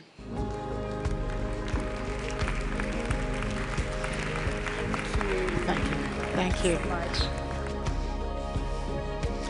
So I must apologize in advance. My intro is not going to be as jazzy as Richard's was, so sorry for that.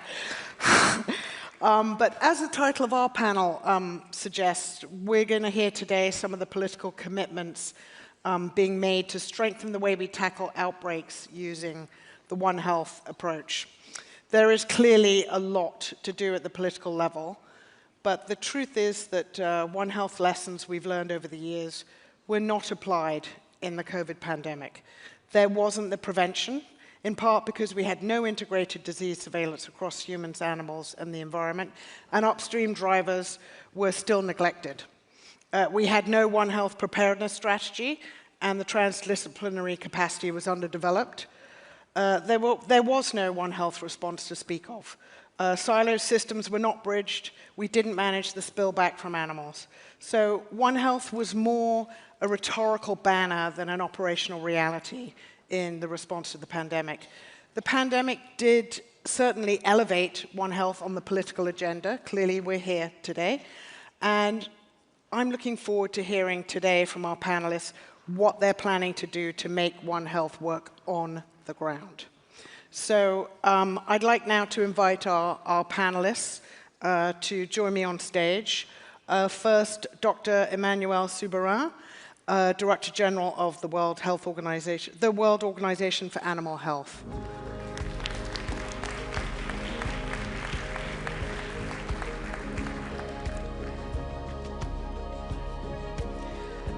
Dr. Philippe Dunton, Executive Director of UNITAID. Please join us.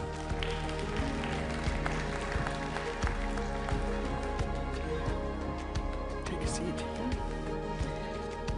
Mr. Alain Mérieux, the President of the Institut Mérieux.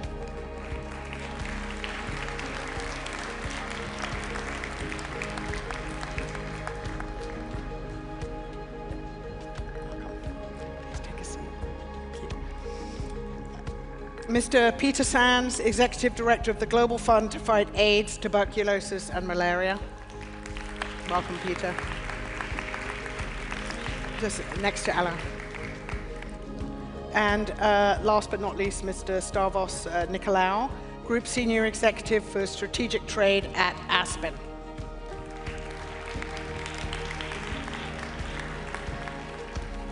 So welcome all of you. Now I'd like to invite to the podium our first speaker.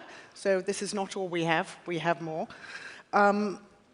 Please welcome His Excellency Samdech Moha Bovor Thipade Hun Manet, Prime Minister of the Kingdom of Cambodia.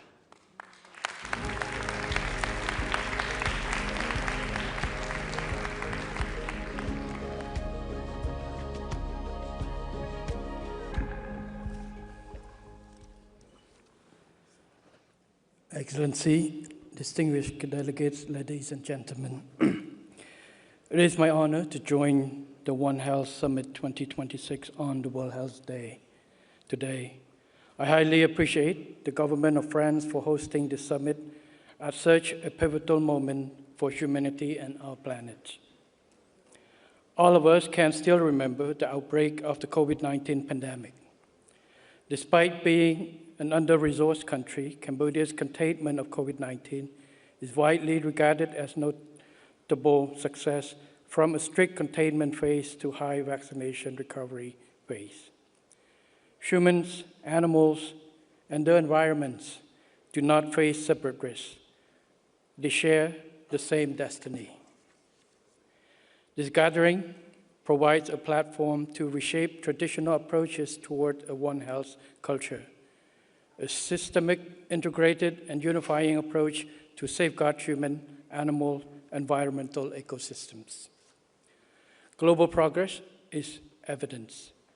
With advances in genomic sequencing, along with recognitions of climate change and biodiversity loss, and as drivers of One Health risk, countries are strengthening governance, adapting environmental safeguards, integrating surveillance systems, and addressing zoonosis linked to deforestation and wildlife trade. Yet significant challenges persist.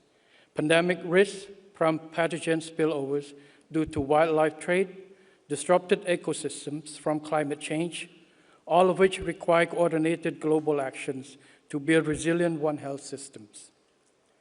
Cambodia has consistently demonstrated its commitment at all levels. Domestically, Cambodia has addressed One Health risks through surveillance and community engagement across multi-stakeholders, monitored wild bird migration and ecosystems, and advanced biosecurity and risk-based approaches to animal health while improving infrastructure, surveillance, and markets and logistics. Internationally, we remain committed to the WHO's pandemic agreement and its AMR surveillance systems, an environmental initiative like Global Plastic Action Partnership, as well as other important initiatives under the ASEAN frameworks. Excellencies, the time has come to translate our commitments into bold actions. Allow me to share 5 insights. First, on partnership and solidarity, we should further advance regional and global collaborations, share knowledge, resources, and technology across governments, scientists, civil society, and communities.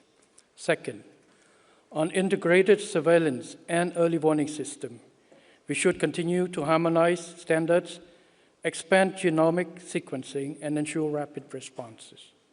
Third, on sustainable financings and innovation, we should further mobilize long-term international mechanisms, increase domestic investment, and foster public-private partnership.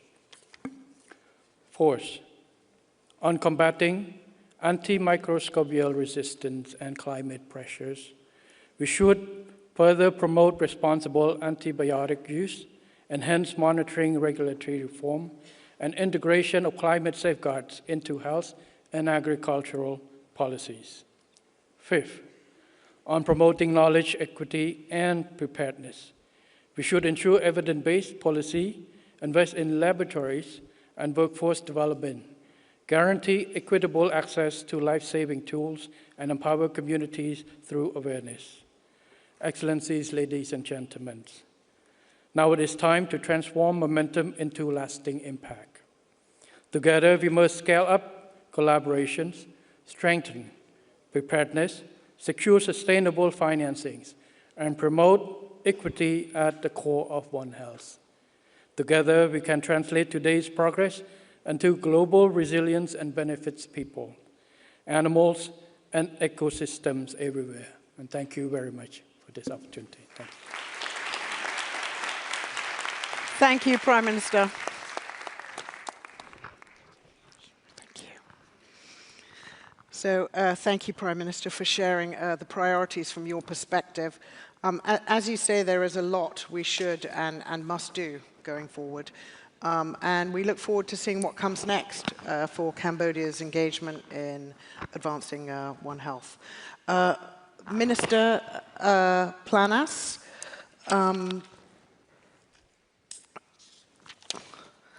Next I'd like to welcome His Excellency Luis Planas, Minister for Agriculture, Fisheries and Food of the Kingdom of Spain, to outline Spain's One Health priorities and commitments.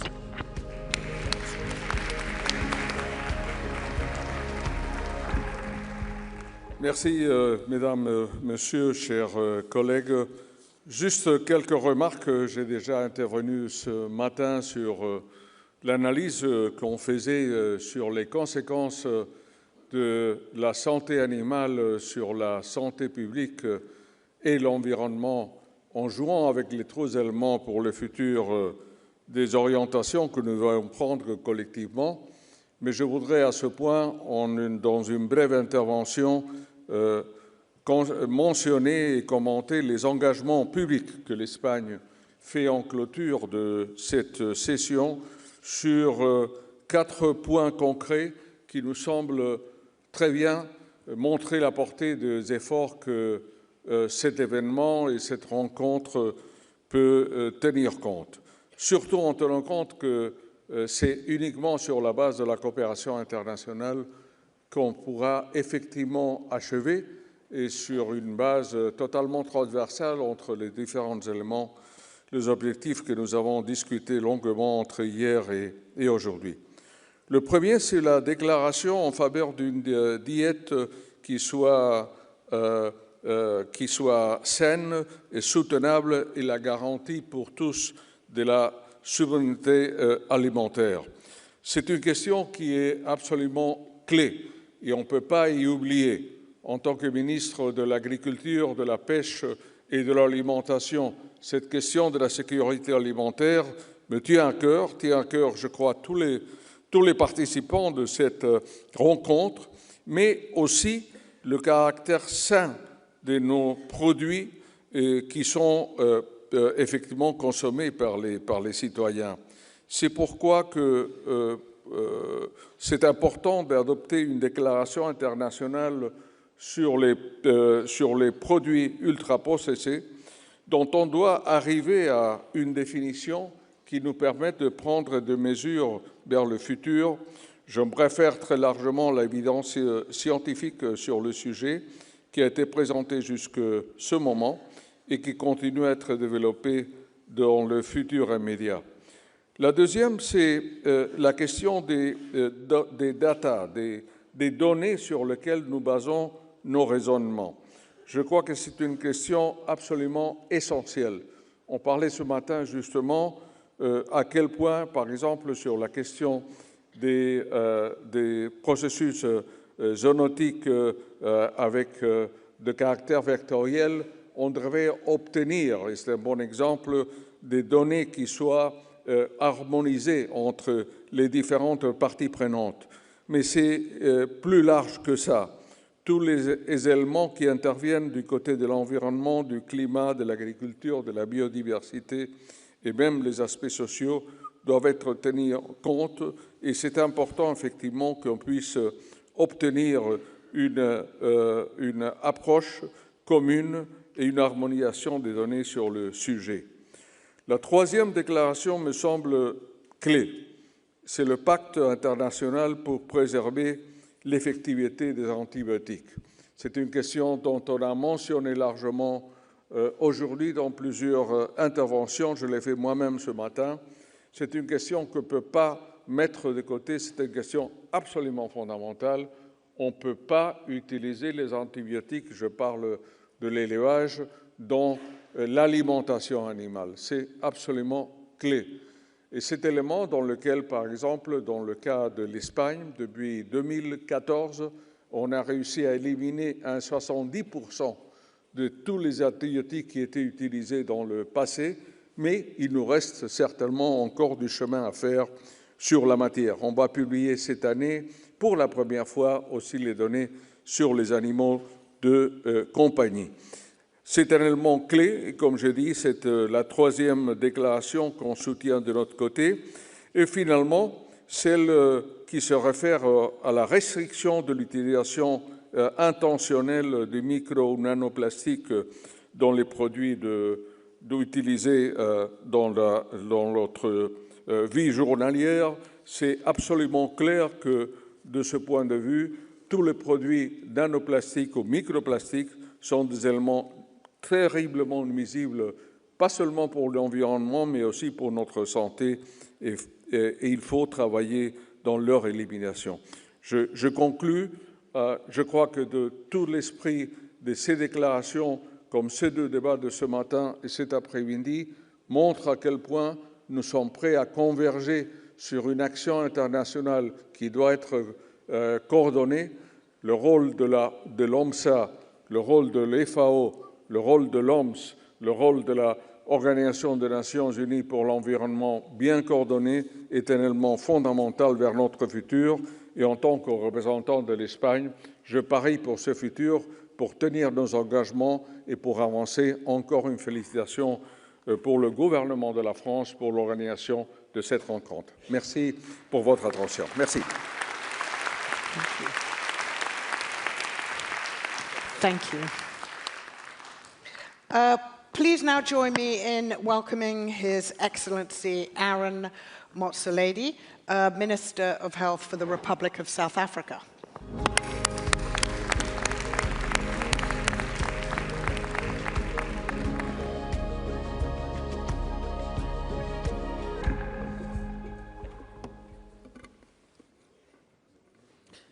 Madam Moderator, Emma Ross, Honorable Ministers, Excellencies and colleagues, it is a profound honor to represent South Africa here in Lyon as we gather to strengthen our collective One Health defenses. Making our food system safe and sustainable is not merely a technical goal, it is critical for public health, our economic growth, and our collective social well-being. The One Health approach reminds us daily that human, animal, and environmental health are inextricably linked. Nowhere is this more evident than in our food system. Food safety is a challenge that cannot be managed by any single sector alone. It requires a coordinated, decisive action across an increasingly complex landscape.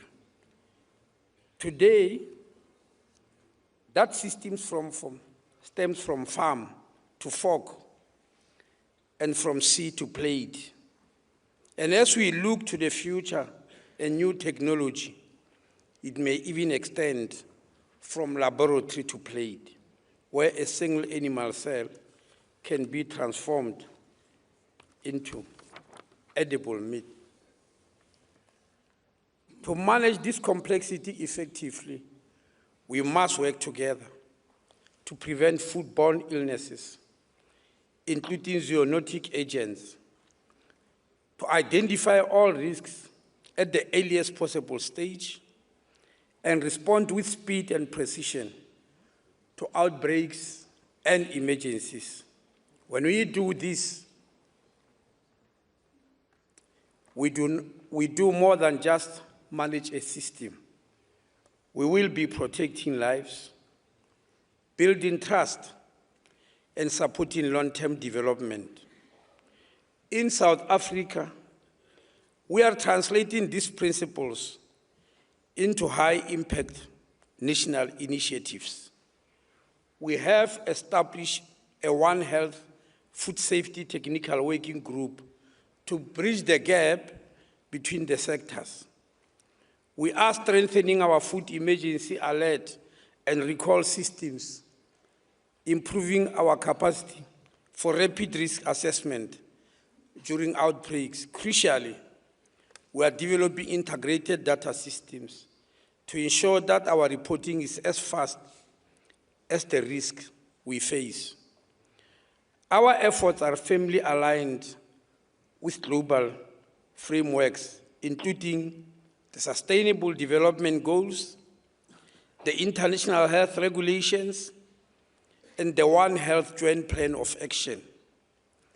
Guided by these pillars, South Africa is committed to strengthening our national health system through improved coordination, collaboration, and communication.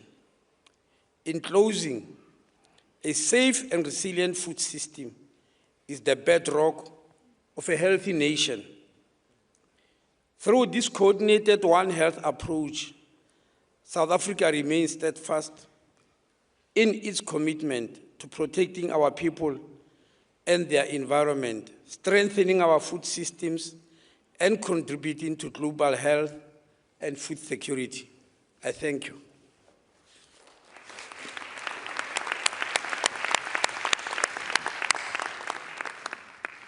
Thank you, Minister. I'm going to now turn to the panelists who are here with me, seated on stage. Can I start with you, Dr. Dunton, for UNITAID's activities in this area? Yes, thank you, Emma. Maybe I need the microphone. This is working. No, thank you, Emma. And I will start to say that I will not try to be pinky, rosy, or something this, describing at least the situation and the diagnostic we have for potential future pandemic. I just want to thank Peter and the Global Fund during the difficult time of COVID-19, and especially because we were in charge of the therapeutic pillar, and it was not the easiest one, I have to say. And it turned, by the way, that the situation, in particular in Africa, was the lack of access to oxygen. And I think that most of the people who die actually in Africa die from a lack of access of oxygen. And so that's why we create the coalition with WHO, with a lot of partners. And I want to call also Dr. Barbosa, director of PAO, who is now the actual co-chair. A lot has been made, a lot needs to be made, even in a difficult situation we face in finance. We have been lucky during the COVID-19 because we had a vaccine that works, even in a way it was not totally expected, let's be honest. And we don't know if it will be the case in the future. So despite the best effort of the industry, of CEPI, we are facing like a dozen of pathogens identified by WHO. And in front, we don't have the tools. And I think that the lesson we learn through the pandemic is when we are not ready, it's a problem. And we are running after a virus that we don't control. And this is a situation we may face again in the next 20 years, according to the best expert and analysis of WHO. So there is a track, there is some progress in terms of vaccine, but we are not there. But we need to realize that even if we have a vaccine, have a therapeutic and a diagnostic is key in the response. For many reasons, because of science, but also we need to be honest, because of politics. The acceptation of the vaccination, even when you have evidence, is not a given. So we need to have different tools. What is not rosy is the outcome of trying to repurpose drug. Frankly, according to WHO, more than 90% of the clinical trials to look after the efficacy of repurposed drug fail because of the design, because of the power, because it was a wrong drug, because of a lot of things. By the way, the only one that went very well was in UK to demonstrate the efficacy of dexamethasone. But beyond that, a lot of effort, a lot of money, and no results. Another thing we learn is also the fact that if you don't think about access at the beginning, also it doesn't work. You need to have a tool, but you need to have a tool that is accessible, available, and usable in the north and in the south. So there are characteristics. So just to say that there are some progress. There are some progress with WHO. We've launched this morning with WHO Cork, with CEPI and NRS. I think that the science is absolutely important, but we are thinking, we have been working along this 18 months with IPPS. Victor Zhou, co-chair, is in the room. And we decided that first we don't want to create a new organization, because it would be insane, but instead to prefer to have a coalition that will help and enable the work in terms of strategic direction, scientific support, developing the platform. And we have been working with the NDI, we have been working with MPP, we have been working with Intrepid from industry. We need industry to develop these tools. And we have a project now that can be up and running. It's absolutely key, but I have to say that we need money. So we have looked at a lot of commitments. We are looking at the strategy of ERA at the European Commission, which is really, really good. Some member states, but there is a fatigue. You know, nobody wants to talk about the pandemic situation. This is, I think, a problem. But again, I think that we don't have a real choice, and we really need to make things moving and happening. So thanks for the support. Thanks for, and I will come back to you with Victor, because really we need to move the needle as soon as possible. Thank you. Thank you, Dr. Dunton. Indeed, I totally agree. The therapeutics arm is a little weak. So you all heard that. It needs funding. That's how we get from concept to reality on the ground. So I'd like to move now to Mr. Merrier to share with us what the Institut Merrier's perspective is on this. We'll pass the microphone. Bien, je parlerai français, si vous permettez. Ce que je peux dire, c'est l'expérience d'une longue vie d'industriel dédié à la biologie. D'abord dans les vaccins, très longtemps, 30 ans de ma vie, vaccins humains et vétérinaires, et c'était déjà One Health. Et puis ça a été ensuite le diagnostic, ouvert également aux deux médecines, et puis la sécurité alimentaire, sur laquelle nous avons travaillé. Donc ça a toujours été une approche planétaire, mondiale, je dirais, et surtout complètement One Health. Ce que je peux dire, c'est que le diagnostic dans tout cela a pris une part importante. Déjà dans les vaccins, il fallait identifier la souche. Quand on a eu le outbreak au Brésil de la méningite, il a fallu identifier une bactérie qui était d'origine africaine, le méningo A, et qu'on a pu vacciner parce que nous avions préparé ce vaccin à cause des besoins, en particulier de l'Afrique au Sahel. Ça a été la même chose pour la fièvre afteuse dans l'autre domaine. Il fallait sans arrêt adapter le vaccin aux souches. Et lorsque l'on a été, on évoquait déjeuner avec, au Botswana dans les années 80, il a fallu identifier des souches qui étaient South African type, nouvelles. Il a fallu produire sur place. Donc le diagnostic a toujours pris une part importante et il devient, je dirais, de plus en plus important. Vous l'avez vu dans les grandes épidémies qui nous ont frappés, le sida, la Covid, mais également l'Ebola. Et dans l'Ebola, nous avons fait, il y a 6 ans, un laboratoire à la demande de notre ami le professeur Mouyambé, nous l'avons fait à Goma, en RDC, et le directeur de laboratoire que j'ai revu avant qu'il devienne rwandais, pour parler de ce qu'il a fait. Bon, il a travaillé d'abord sur l'Ebola, ensuite il a travaillé sur la Covid, ensuite il a eu le retour du Marburg, donc de l'Ebola, et puis récemment il a eu le monkeypox. Montrer qu'en quelques années, 5 ans, ce laboratoire a dû faire face à de nombreux virus émergents, ce qui montre le monde qui est en face de nous, c'est-à-dire un monde qui est excessivement mobile et une multitude de virus émergents nouveaux.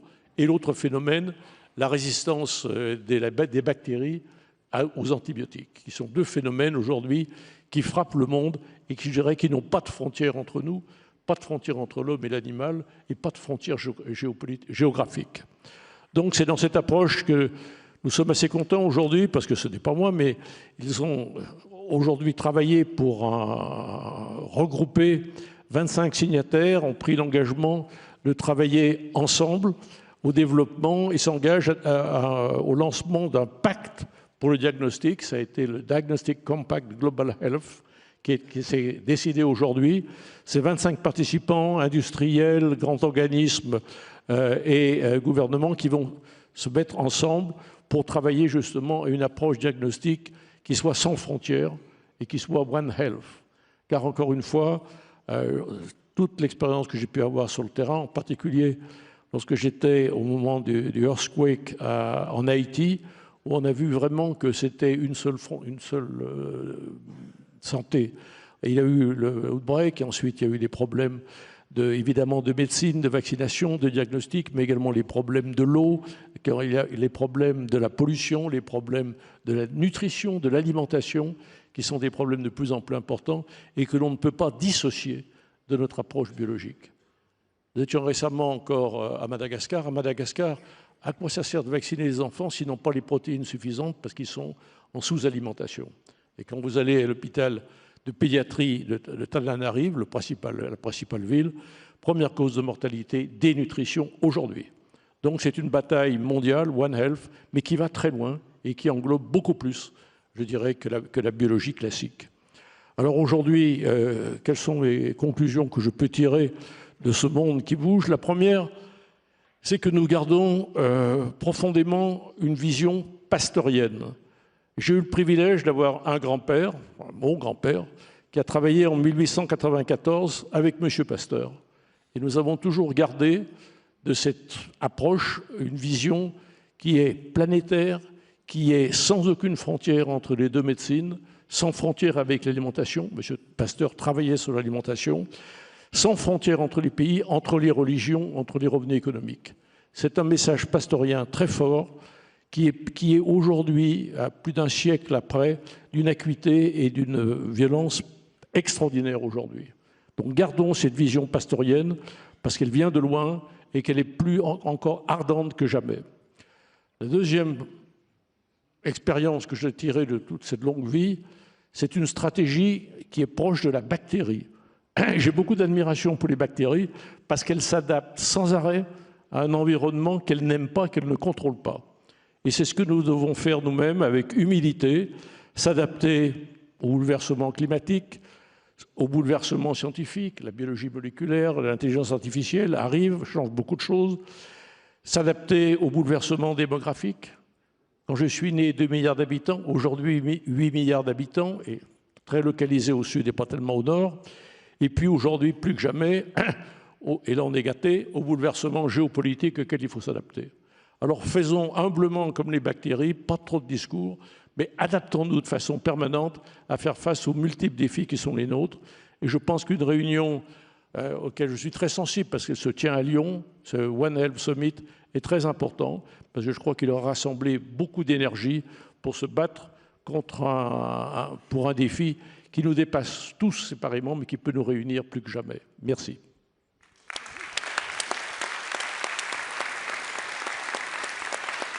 Thank you, Mr. Murray, and for reminding us that our understanding of the connectedness goes back quite a long way.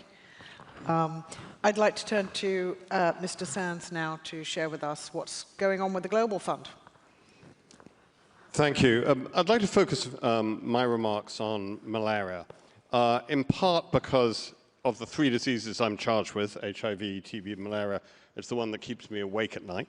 And in part because it's an infectious disease that absolutely demands a One Health approach. Now, you may say that's a bit easy because it's a mosquito-borne disease and therefore, of course, it involves animals. But it goes beyond that. The number of mosquitoes that can transmit malaria is actually highly influenced by agricultural practices, by sanitation infrastructure or the lack of it, by climate change, including extreme weather events. If a child does get bitten, their risk of death is hugely affected by whether or not they're malnourished. Their survival rates fall very rapidly with malnutrition. communities have known for generations that keeping a village clear of unnecessary vegetation or getting rid of stagnant water, of planting plants that deter mosquitoes are part of good malaria control. And arguably the most cost-effective large-scale intervention, one that drove much of the progress we've seen against malaria, has been the insecticide-impregnated bed net, which is absolutely a One Health intervention. But it also illustrates the challenges, because over the almost 2 decades that we've been using these nets, the mosquitoes have gradually become resistant to the most commonly used insecticide. And so together, actually, with Philippe and his team at Unitaid and with some private sector manufacturers, we worked on developing and piloting a new generation of dual active ingredient nets. Dual simply means they've got 2 insecticides, so if a mosquito's resistant to one, it's highly likely that the other one will kill it. These were rolled out at scale in sort of 23, 24, and they cost 70 cents more than a conventional insecticide-impregnated bed net, and are about 45% more effective. So it's no surprise that actually the vast majority now of the roughly 200 million bed nets a year that we fund countries to procure are these new dual AI nets. The need for One Health perspective is also illustrated when you consider one of the most kind of interesting and potentially exciting innovations to fight malaria, which is gene drive, genetically modified mosquitoes. If you were taking a narrow human health perspective, the idea that you could sharply reduce the number of mosquitoes, or you could make it more difficult for them to transmit the malaria parasite, seems like a bit of a no-brainer. But if you take a broader One Health perspective, a whole set of quite concerning questions come to your mind about, well, what's the broader environmental impact, like on the food chain and so on, and how do we manage those risks?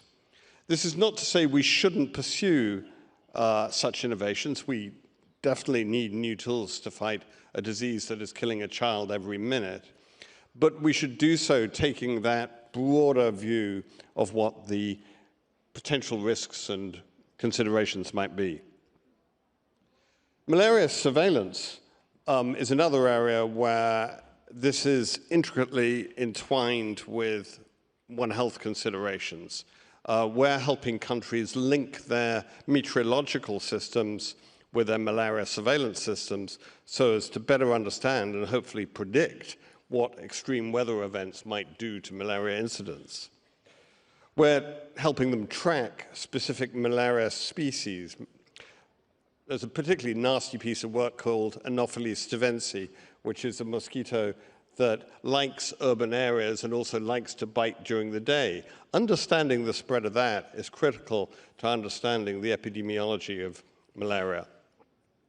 And we're helping track parasitical resistance. We're seeing increased incidence of resistance to first-line treatments. And again, we've seen this happen. In the early 60s, malaria became resistant to chloroquine, and we saw a massive surge of deaths. We want to make sure we're ahead of that, because it will happen. We are seeing increasing artemisinin resistance. The challenge, of course, with all this kind of surveillance is the geography of malaria. Malaria is at its worst in the poorest and often most conflict-ridden places. Doing this kind of complex surveillance is difficult enough in a stable, relatively wealthy place. It's extremely difficult in a conflict zone. I mentioned all these things because they're all sort of intrinsically One Health in nature. Of course, there are innovations in the malaria space which are more narrowly human health, whether it's better vaccines, better diagnostics, new first-line treatments, new prophylactics. But ultimately, if we're going to beat malaria, we have to crush transmission, and transmission means beating the mosquitoes, and that inevitably means taking a One Health approach. The Global Fund provides almost 2/3 of all international funding for malaria programs. By the end of last year, our cumulative investment in fighting malaria amounted to about $21 billion US. Today, I'm announcing that we will invest more than $3.5 billion in malaria programs across more than 60 countries over the next 3 years. And this funding will help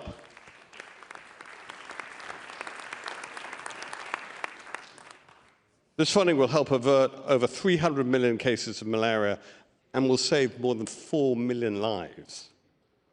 Now, we can only do that because of the long-standing and extremely generous support of donors. And I would like to acknowledge Joseph Sikela's announcement earlier this afternoon of the European Commission's €700 million contribution to the next grant cycle of the Global Fund. The European Commission has been a steadfast supporter of the Global Fund. And I'd also like to acknowledge that France, too, continues to be a very strong supporter of the Global Fund. Indeed, it was here in Lyon that President Macron hosted our very successful 6th replenishment in 2019. But we have to do better against malaria. We had 2 decades of great progress. Progress then stalled, and when the numbers come through for 2025, I'm afraid we will see that more kids will have died in malaria in 2025 than in 2024. This is a preventable, curable disease. Every child that dies of malaria is an avoidable death, is an avoidable family tragedy. It affects the very poorest in the very poorest countries. And with sustained funding, with the kinds of innovations I was talking about, with the kinds of One Health approaches I mentioned, we can beat malaria. Countries have done it. It requires political will, it requires resources, it requires ingenuity, but it can be done, and we should do it.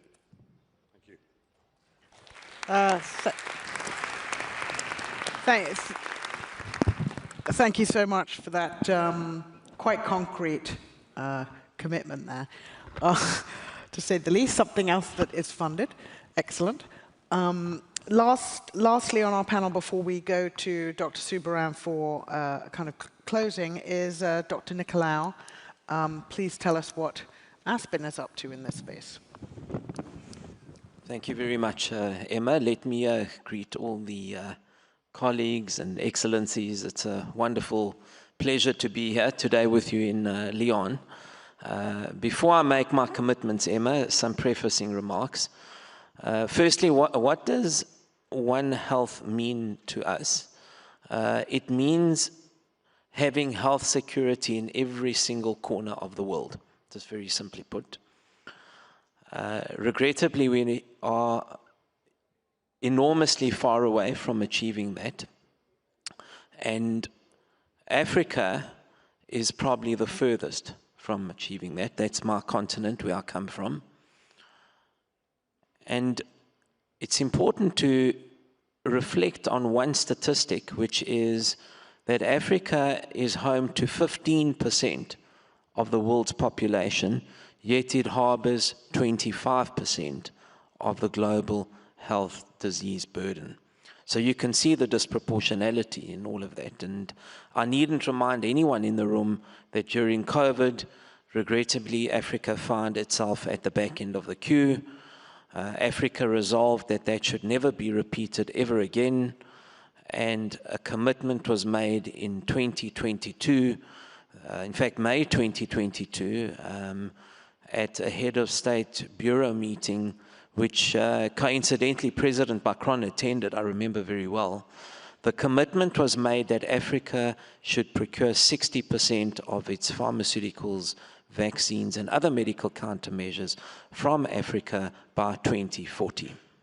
And in fact, President Macron has been a great advocate, an avid advocate of health equity, health sovereignty, and vaccine equity in Africa. So it's opportune that we're meeting here today in Lyon. Now, Emma, let me get to the commitment, because that's what we're here for, right? To kickstart Africa's ambition of 60% of its vaccine, pharmaceutical, and other medical countermeasures procurement by 2040, what I referenced earlier, Aspen, which incidentally is the biggest investor, South African investor in France, and we're also the largest pharmaceutical investor on the African continent. We will commit to 3 things here today. Number 1 is we will pre-qualify 2 important pediatric vaccines used in routine vaccinations. I'll name the vaccines. They're a hexavalent vaccine and a pneumococcal vaccine. So we will pre-qualify those before the end of this calendar year. It's a pity Dr. Tedros left the room earlier because we're going to be quite reliant on him, but he has made that commitment himself. The second commitment is that we will go into manufacture of these vaccines by late Q4 this year and early Q1 of 2027, which means African patients will start to benefit from these vaccines. And I needn't remind anyone in the room that outside of clean running water, the next best preventative measure is vaccines. Now let me get to my third and final commitment, which is many speakers here today have spoken about the rising tide of non-communicable diseases. And I think many people think that this is an affliction that is very specific to mainly developed and mature economies. Well, it's not. We face a massive rising tide of non-communicable diseases, particularly things like diabetes. Type 2 diabetes is becoming endemic on the African continent. It's linked to obesity. It belongs to a complex of diseases called cardiometabolic renal complex of disease, and it is sinister in the extreme.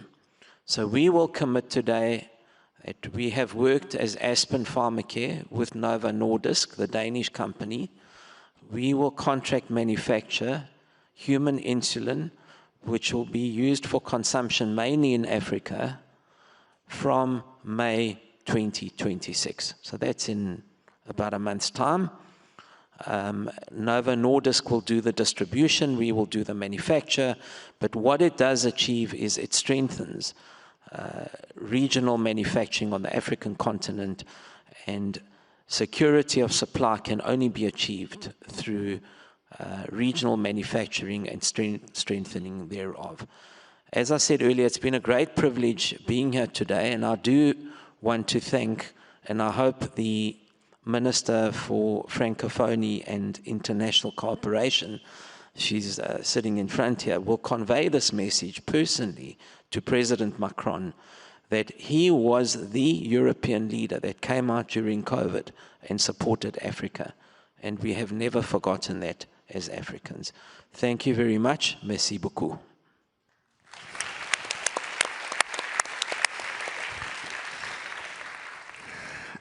Thank you, Dr. Nicolaou, and thank you to all of the panelists for outlining your commitments. We've seen commitments on key aspects of One Health outbreak control, including cooperative initiatives on the key tools of diagnostics, vaccines, and therapeutics. There's a lot here, and some of it's even funded, which is great.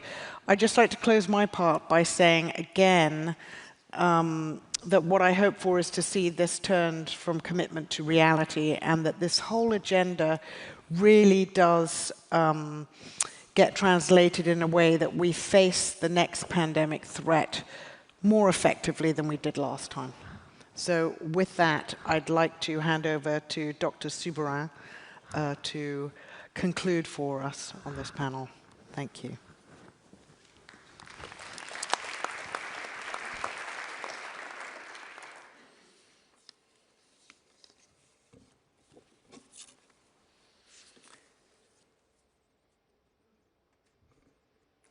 So, Excellencies, distinguished speakers, ladies and gentlemen, we live in a world where converging crises, food insecurity, climate change, biodiversity loss, and geopolitical instability.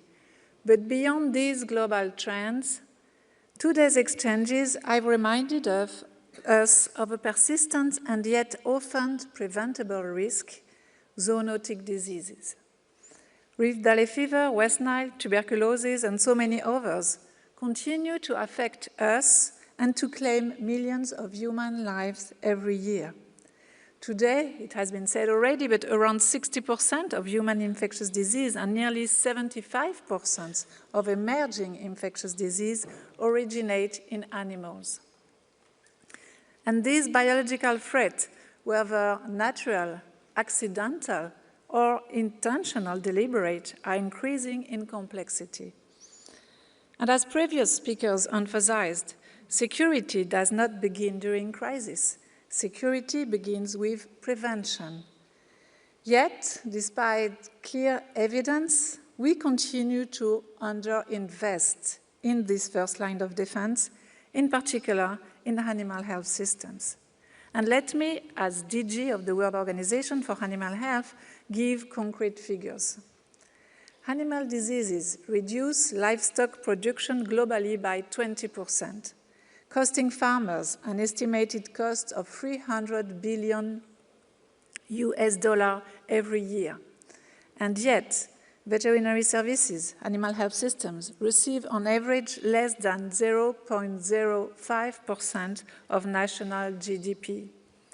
At the same time, the resources required to strengthen these systems, veterinary systems, globally are estimated as just 2.3 billion US annually, a drop compared to the cost of a single global health crisis.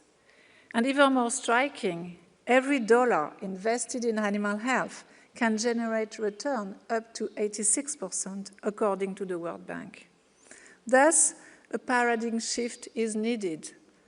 Prevention should not be seen as a burdening cost, but as one of the most strategic and the smartest investment for global health security.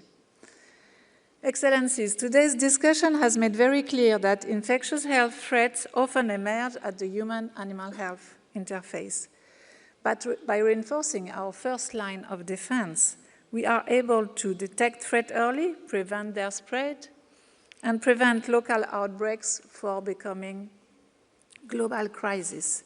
In doing so, we protect economies, saving human lives and ecosystems. And this is why we must move, and that's what we are doing today, from reaction to prevention and from silos to integrated systems.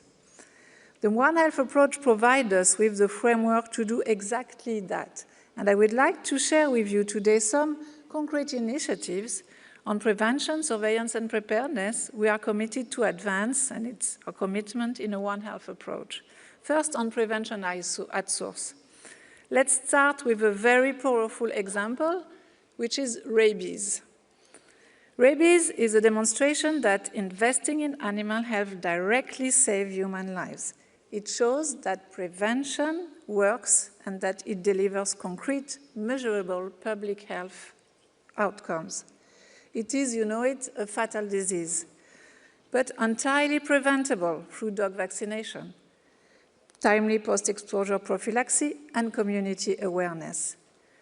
But today, rabies still exists in more than 150 countries and continue to claim more than 60,000 deaths every year, mostly children and mostly in low and middle-income countries, a number which is largely underestimated.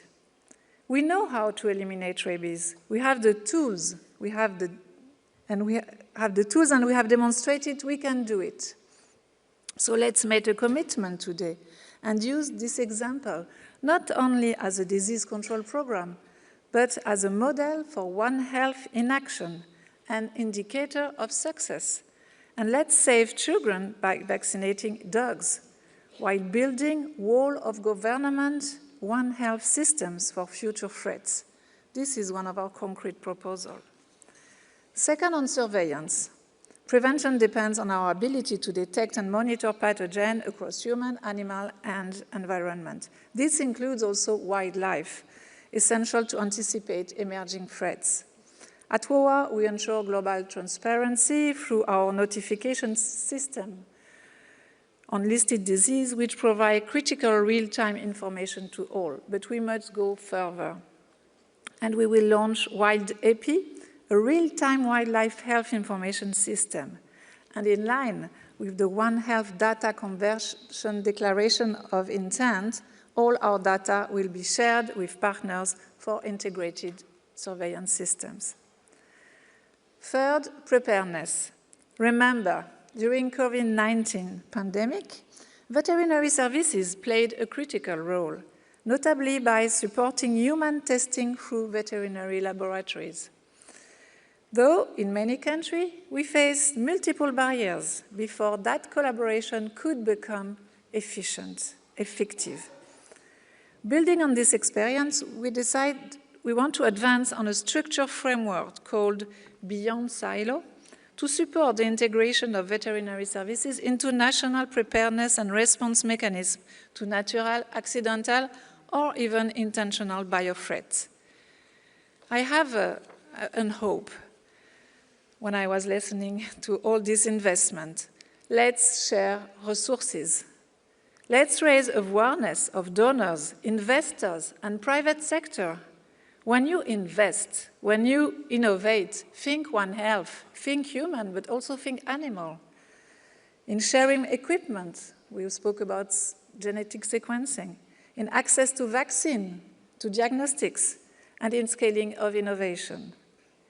In closing, I would like to reaffirm the support of WOA as part of the quadripartite to members for adapting our collective response to evolving threats. And the increasing spread of avian influenza, which can be maybe the potential tomorrow pandemic, across species and regions, including spillover into mammals, illustrate how quickly biological risk can evolve. And in response, we are advancing a quadripartite strategic framework on avian influenza to strengthen coordination, enhance surveillance and risk assessment, and reinforce response capacities across sectors and borders. We are also launching a new joint working group with Presod to strengthen the translation of science into policy and action, particularly on prevention. And because effective One Health systems rely primarily on people, we have advanced with FAO and WHO on a joint One Health learning task force to improve workforce capacities, because effective systems depend on skilled professionals able to work across disciplines, make informed decisions, and build trust. And we rely on our respective collaborating center in One Health, Hillary for us, and in training. And I would like to say just a word and thank VetaGroSup here in Lyon, which is one of our collaborating centers. Excellencies, one message to go back with. Health security begins with prevention, and prevention begins with One Health. We have the knowledge, we have the tools, we have the partnerships. What we need now is to scale up investment, integration, and political commitment in a true One Health spirit. This is a necessity, and this summit and your commitment give hope to the animal health sectors. Thank you very much.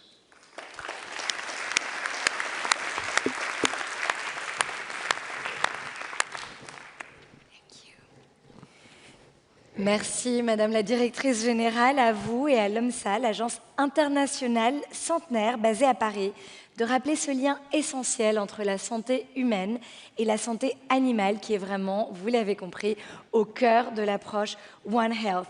Je voudrais aussi que nous applaudissions Madame Emma Ross et l'ensemble de nos panélistes en les remerciant pour ces discussions. Merci. Thank you very much. Thank you, thank you. Thank you.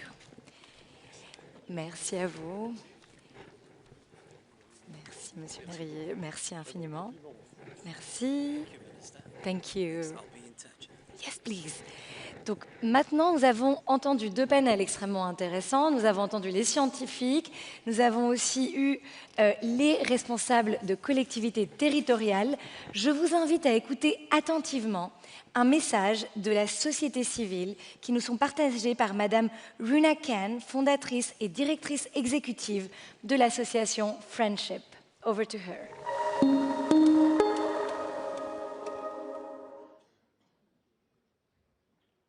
Between the pandemic crisis, climate disruption, and deepening inequality, humanity faces a global wake-up call, being forced to question our relationship with one another, with nature, with life itself. This is why One Health matters. It's a path towards a fairer, safer, and a more hopeful world. We must reinforce solidarity, regain trust in science, respect the knowledge of communities living these realities, invest far more in prevention and preparedness, understand planetary boundaries, share and scale the invaluable initiatives that has remained too often isolated, overlooked. Above all, we must break the silos, ensure fair distribution of resources, and bring together public institutions and private actors. We must act now. As founder of Friendship, 23 years of serving 7.5 million people annually in some of the most underserved communities, I have learned that sustainable results cannot happen without solidarity and mutual respect. This led to a group of us creating One Sustainable Health Forum in 2020, a unique global platform bringing together diverse voices, linking planetary health, justice, and sustainable development. I am proud to be the honorary chair since its inception. With the support of One Sustainable Health, its partners share best practices, learn together, and create meaningful opportunities and solutions across countries and communities. On this 7th April, with the support of the Government of France, alongside national and international organizations, governments, civil society, we appeal to all citizens to embrace the importance of a holistic One Health approach to bring better health, opportunity, dignity, and hope for all life and our planet.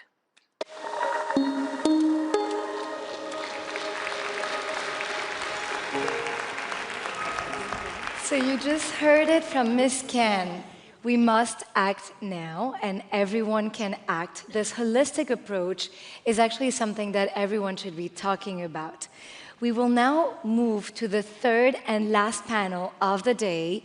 It is the last panel, but it is a very important one. So I want to thank all of you that have stayed, and I welcome all of you that are coming back. Actually, this panel will talk about something very important, something that we have to talk about, being here in Lyon, la capitale de la gastronomie. Nous allons parler de ce que nous mangeons, de nos systèmes alimentaires, de comment travailler pour une alimentation saine et durable. Nous allons ensuite évoquer les conséquences des pollutions sur la santé humaine, les équilibres écologiques. Chaque année, mesdames et messieurs, ce sont 12 millions de décès qui sont attribuables à des facteurs environnementaux. Ce chiffre, en fait, devrait être présent dans toutes nos têtes. C'est vraiment insupportable. 12 millions de décès. So without further ado, I will now invite the moderator of this panel, It's Professor Carlos Daneve, a strong advocate of One Health, as co-chair of the One Health high-level panel and chief scientist of the European Food Safety Agency. I have to tell you, yes, please, you can applaud him. Please, Dr. Daneve. Before I hand it over to him, I have to tell you a secret that Mr. Daneve told me yesterday. He told me that for 20 years now, the scientist community had been waiting for a moment when we can all act and talk together. So now is the time. Thank you very Professor. much. Merci, Madame Ministre. Mesdames et Messieurs, Excellences, ladies and gentlemen, and all of you One Health fans, advocates, believers, curious, sitting here in the room or wherever you are connecting around the world. Again, a word of thanks. Indeed, for many of us scientists, we've been 20 years waiting for this rendezvous between scientists and top politicians, and it's been a great journey so far. But on this third panel, indeed, we want to take the journey a little bit further. As the Minister has mentioned, we have this planet that we need to take care of, and despite the best efforts of our astronauts, it's still really the only one we have. And our health is inextricably connected to the health of this planet. That provides for us everything we need. But it's also a planet that is under threat. So we propose that in this last panel, we take a quick but an essential deep dive into these special momentums. We reaffirm the political will that this approach can make action a reality, and then we talk how we can make it work in food and nutrition, but also in pollution. And without further ado, I ask you to help me to welcome our panelists to the stage. And the first one, will be Son Excellence Rachid Talbi El Alami, Président de la Chambre des représentants et représentant de Sa Majesté le Roi Mohamed VI, Roi du Royaume du Maroc. Excellence. Merci. Then also His Excellency Ahmed bin Ali Al Sayed, Minister of Health and Prevention of the United Arab Emirates, representing the President of the UAE, Sheikh Mohammed bin Zayed. Also, Mrs. Ingrid Anderson, Under-Secretary General of the United Nations and Executive Director of the United Nations Environment Programme. Monsieur Antoine Bernard de Saint-Afrique, Directeur Général de Danone. And last but not least, Mr. Matt Reed, CEO of the Aga Khan Foundation. Welcome all.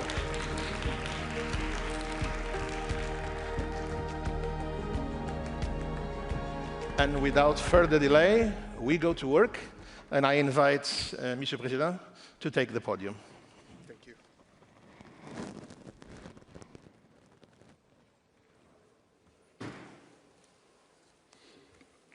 Madame la Ministre, Excellency, Mr. the President of the French Republic, first of all, I'd like to warmly thank His Excellency, the President of the French Republic, for organizing this summit and for his strong commitment to the major issues that bring us once again together today. It's a great honor for me to speak today in the name of His Majesty the King Mohammed VI and on behalf of the Kingdom of Morocco at this One Health Summit.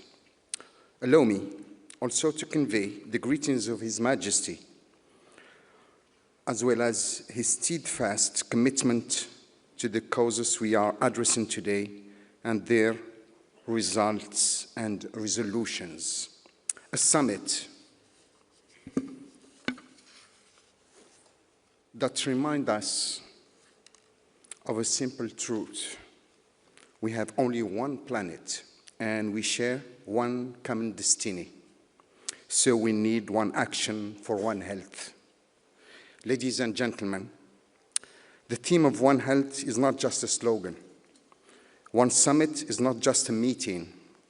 It's a warning, because today, human health, animals' health, food production process, the health of our planet, and the balance of all living systems are one and the same. And yet, we continue to act if they were separate.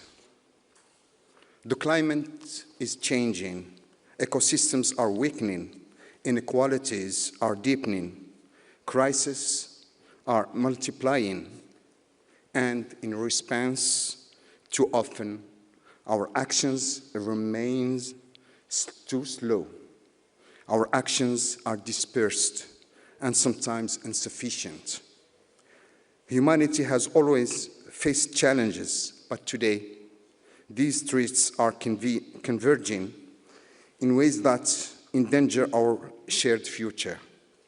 Climate disruption is no longer a distant risk, it's a reality. It increases vulnerability, threatens biodiversity, and destabilizes our societies. At the same time, uncontrolled urbanization, unbalanced food systems, and harmful practices are affecting both physical and mental health. So let us ask ourselves a simple question: how much longer can we afford to wait? So allow me to speak about Africa. First of all, Morocco supports Ghana's initiative and believes in His Excellency's President's capacities to fulfill this commitment. Africa is a continent that is exposed to the effects of climate change. Many pandemics, the COVID-19 was a stark reminder. And international solidarity has demonstrated its limits.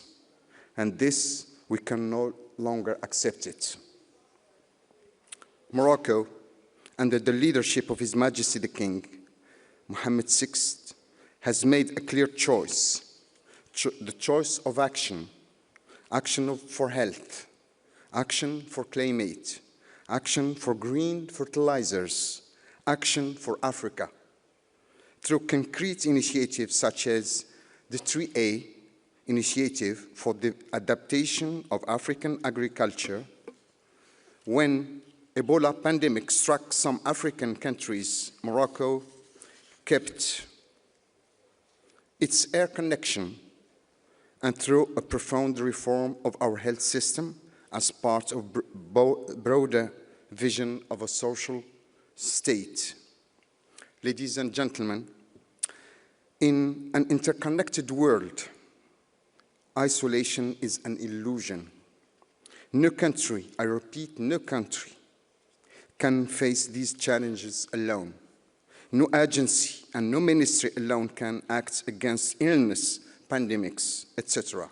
We must share knowledge, build capacities, transfer technology, invest together, and why not go further?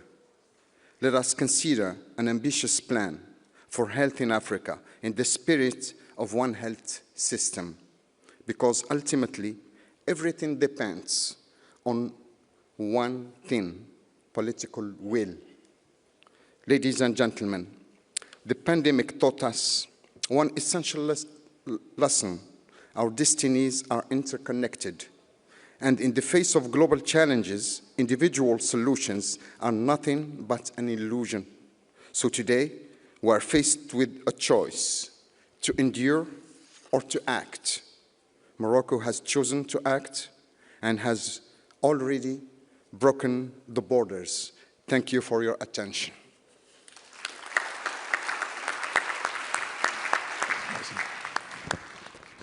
Thank you very much. And without further delay, I now pass the floor also to an intervention by the United Arab Emirates. Your Excellency.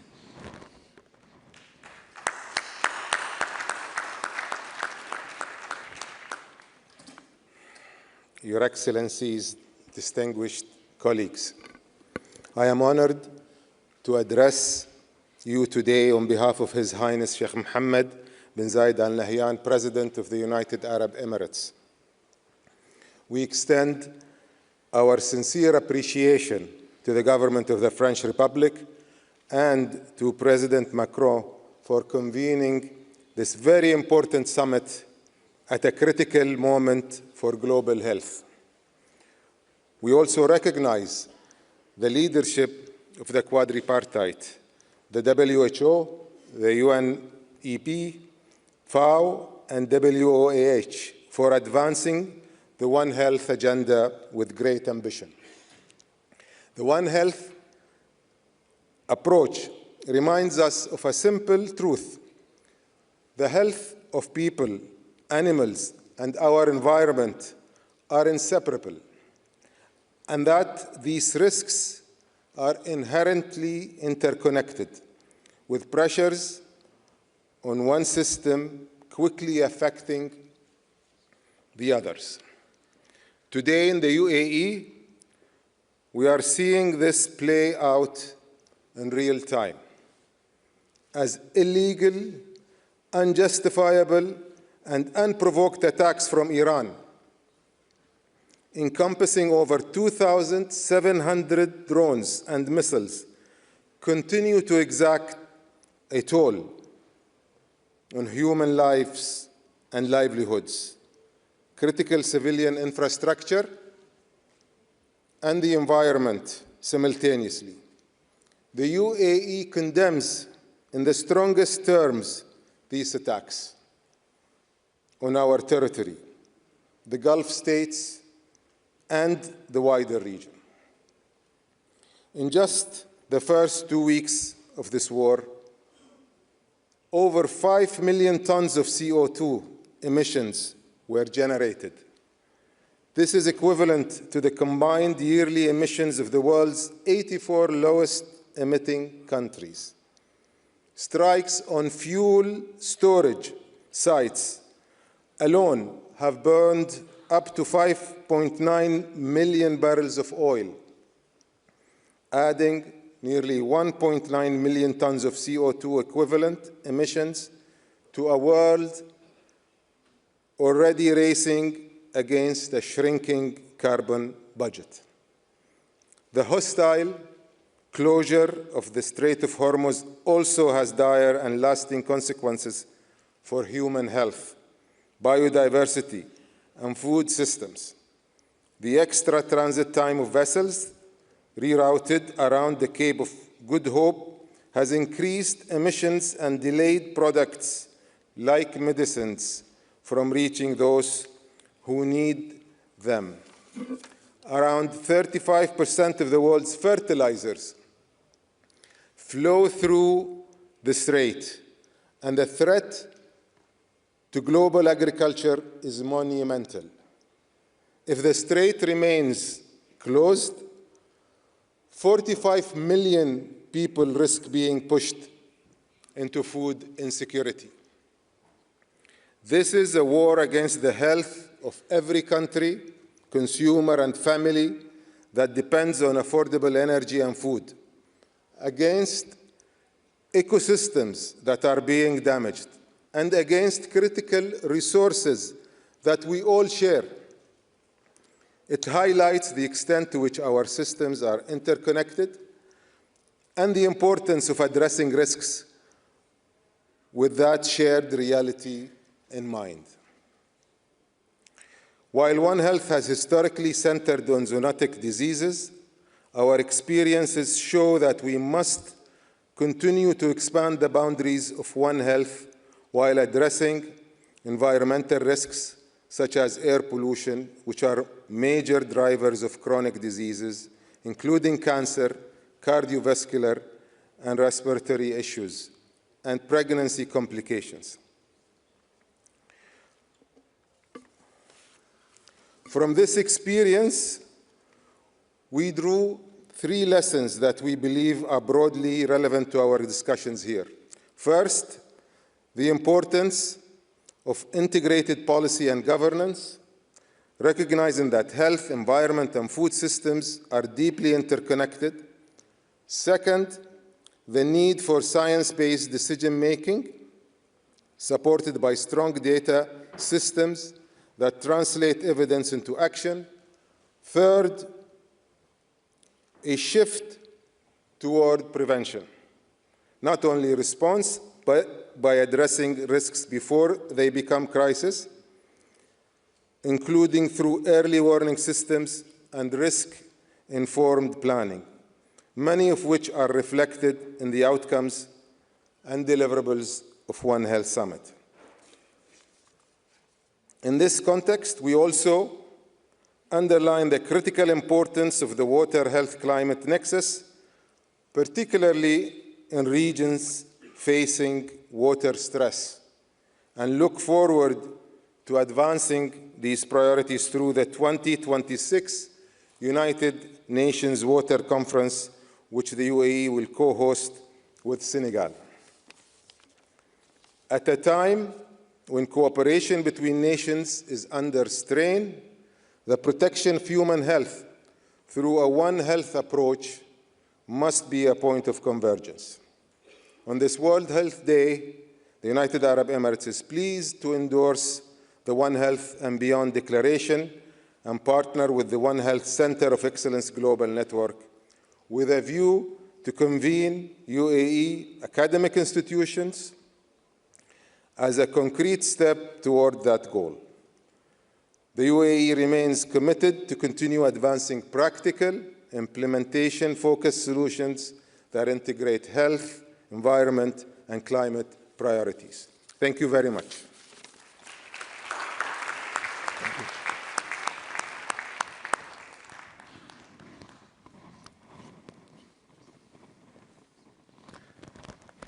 Thank you, Mr. President. Thank you, Minister.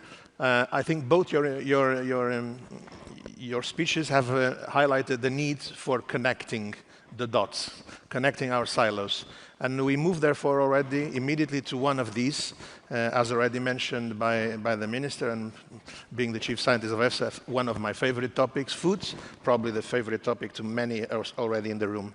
And I turn to you, Antoine, Director, CEO of Danone, to start this dialogue. I know health and nutrition is a long-standing value at the core of Danone, and I would like to ask you to put your One Health lens here at the summit today and tell us, how do you see nutrition and food systems helping us, to bend this curve of non-communicable diseases? Well, thank you, Carlos. Before answering precisely your question, I'll indulge to two very quick remarks. The first one is thanking you and the organizer for having business around the table, because I believe business can help and have impact at scale, and we urgently need impact at scale. The second thing is, you mentioned our long-standing commitment. Danone is born as a company from the belief that you can provide health through foods to many people, do that anchored into science, and that health is inseparable from planet, to the point where the signature of Danone for many, many years has been One Planet, One Health. So to your question, three very practical things. The first thing is non-communicable disease don't start in hospital. When it's in hospital, it's too late. You can treat them, or we can help with medical nutrition, but they start upstream. Prevention start upstream much earlier through the habits, through proper nutrition, through proper diet, through a real scientific and structured approach to nutrition, to be able to, over time, provide the right nutrient with the right diet in the right form and with the right habits. I think the second point, and I was alluding to it, is you cannot separate food or diet from food systems. There is no healthy food without a healthy nature. That's why we at Danone have been advocating for a long time and are being involved into regenerative agriculture at scale. 40% of all the product we sell today are coming from farms that have started their transition to regenerative agriculture, because in the end, there is no healthy diet without a healthy planet and healthy food system. The third point probably is, as I was saying, business has a specific role to play. by setting targets, by measuring progress in a structured way, by leading or creating coalitions that cut across the entire ecosystem, from NGOs to government. But what business is good at is setting goals, measuring, improving, delivering. Thank you very much. And you just want to challenge you. I just think it's starting to work. Just want to challenge you a little bit further, because I know you're also been very focused on we need action, measurable action on the ground. And I know your special interest and passion also for early childhood problems. And you've mentioned before already the issue of anemia and iron deficiency. And I know you're willing to go further there. So this is your pitch. This is the pitch. Well, listen, let me frame the pitch. I mean, according to the WHO, there is an estimation that about 40% of all kids between 6 months and 5 years suffer from anemia. And lots of it, by the way, coming from deficiency in iron. It's a drama. It's a drama because it's a silent disease. It's a drama because it is the future of humanity. It's our kids. It's a drama because we can do something about it.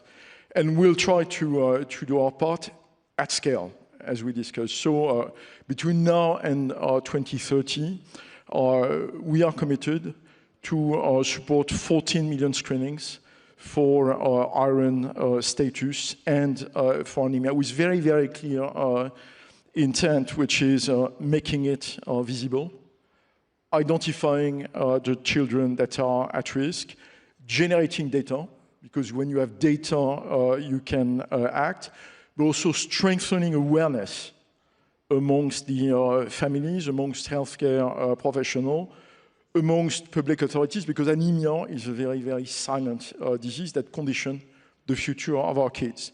And to make it very, very real, we'll do it in 3 different ways.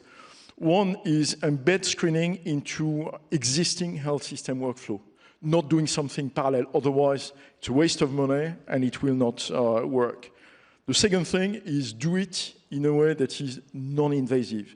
So not taking blood, but doing it in a way that is modern, doing in a way that is non-invasive, using AI to be able to do it at a very, very large scale and at a very, very, very low cost, to then have the data and turn people to a healthcare provider. And the third point is when you have the data, when you know what's happening, obviously supporting prevention through nutrition informed by science. Because once again, it needs to be informed by science. So 14 million is a lot, but 14 million is very, very little in the big scheme of things. So my call to action is also, well, this requires partnership. This requires our businesses, NGOs, our public authorities to join forces and move against a silent disease, which is conditioning the future of our kids. Thank you very much. I now turn to you, Matt, and to the Aga Khan Foundation. I mean, I'm also aware of your long-standing work in food systems and nutrition, and the same challenge. With this One Health lens, how do you see the work of the foundation moving forward?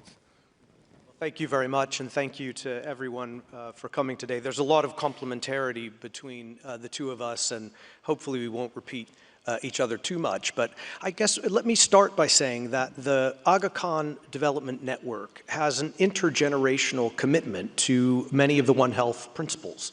So if you think about the vision of His late Highness the Aga Khan IV, for over 60 years, he led our combined 10 agencies on economic, social, cultural development. Now his son, His Highness the Aga Khan V, has taken the mantle. And if you think about the way that our system is structured, for example, we work in about 1,000 hospitals and clinics. We have what we think of as an integrated health program from the community level to primary, secondary, tertiary, including health workforce training. A very important through line is maternal and child health, especially focusing on those early years, and doing that in partnership, public-private partnership with governments. However, the edifice on which, as you just said, the edifice on which good health is built is on nutrition and healthy food systems. And so we have large programs looking at how to make food systems more nutritious, how to help smallholder farmers, in particular in the rural areas where we work, use regenerative methods. We work with about 1 million farmers every year who help provide better food and food security for about 8 million people every year. But because of that commitment to nutrition and more nutritious food systems, His Highness last year at the Nutrition for Growth Summit made a commitment of $45 million to that integrated nutrition work. And this year, in solidarity with the Prime Minister and the Prime Minister of the UAE and ruler of Dubai's call for an Edge of Life campaign during Ramadan against malnutrition globally, His Highness has doubled that commitment to $100 million over the next 5 years, again for this integrated nutrition work, building as well on ongoing investments in health, agriculture, and regenerative agriculture. Thank you very much. Thank you very much to both of you. I'm also concise the time. I would like to ask you to return to your seats as we shift gears a little bit and move to another topic in this session. And for that, I would like to call to the stage our last two panelists. No, you can stay, please. We're just welcoming two more guests. And the first one will be Miss Natalia de Miranda Grilli. She's a PhD candidate at the University of Tasmania, but a member also of the steering committee of the Scientists' Coalition for an Effective Plastic Treaty.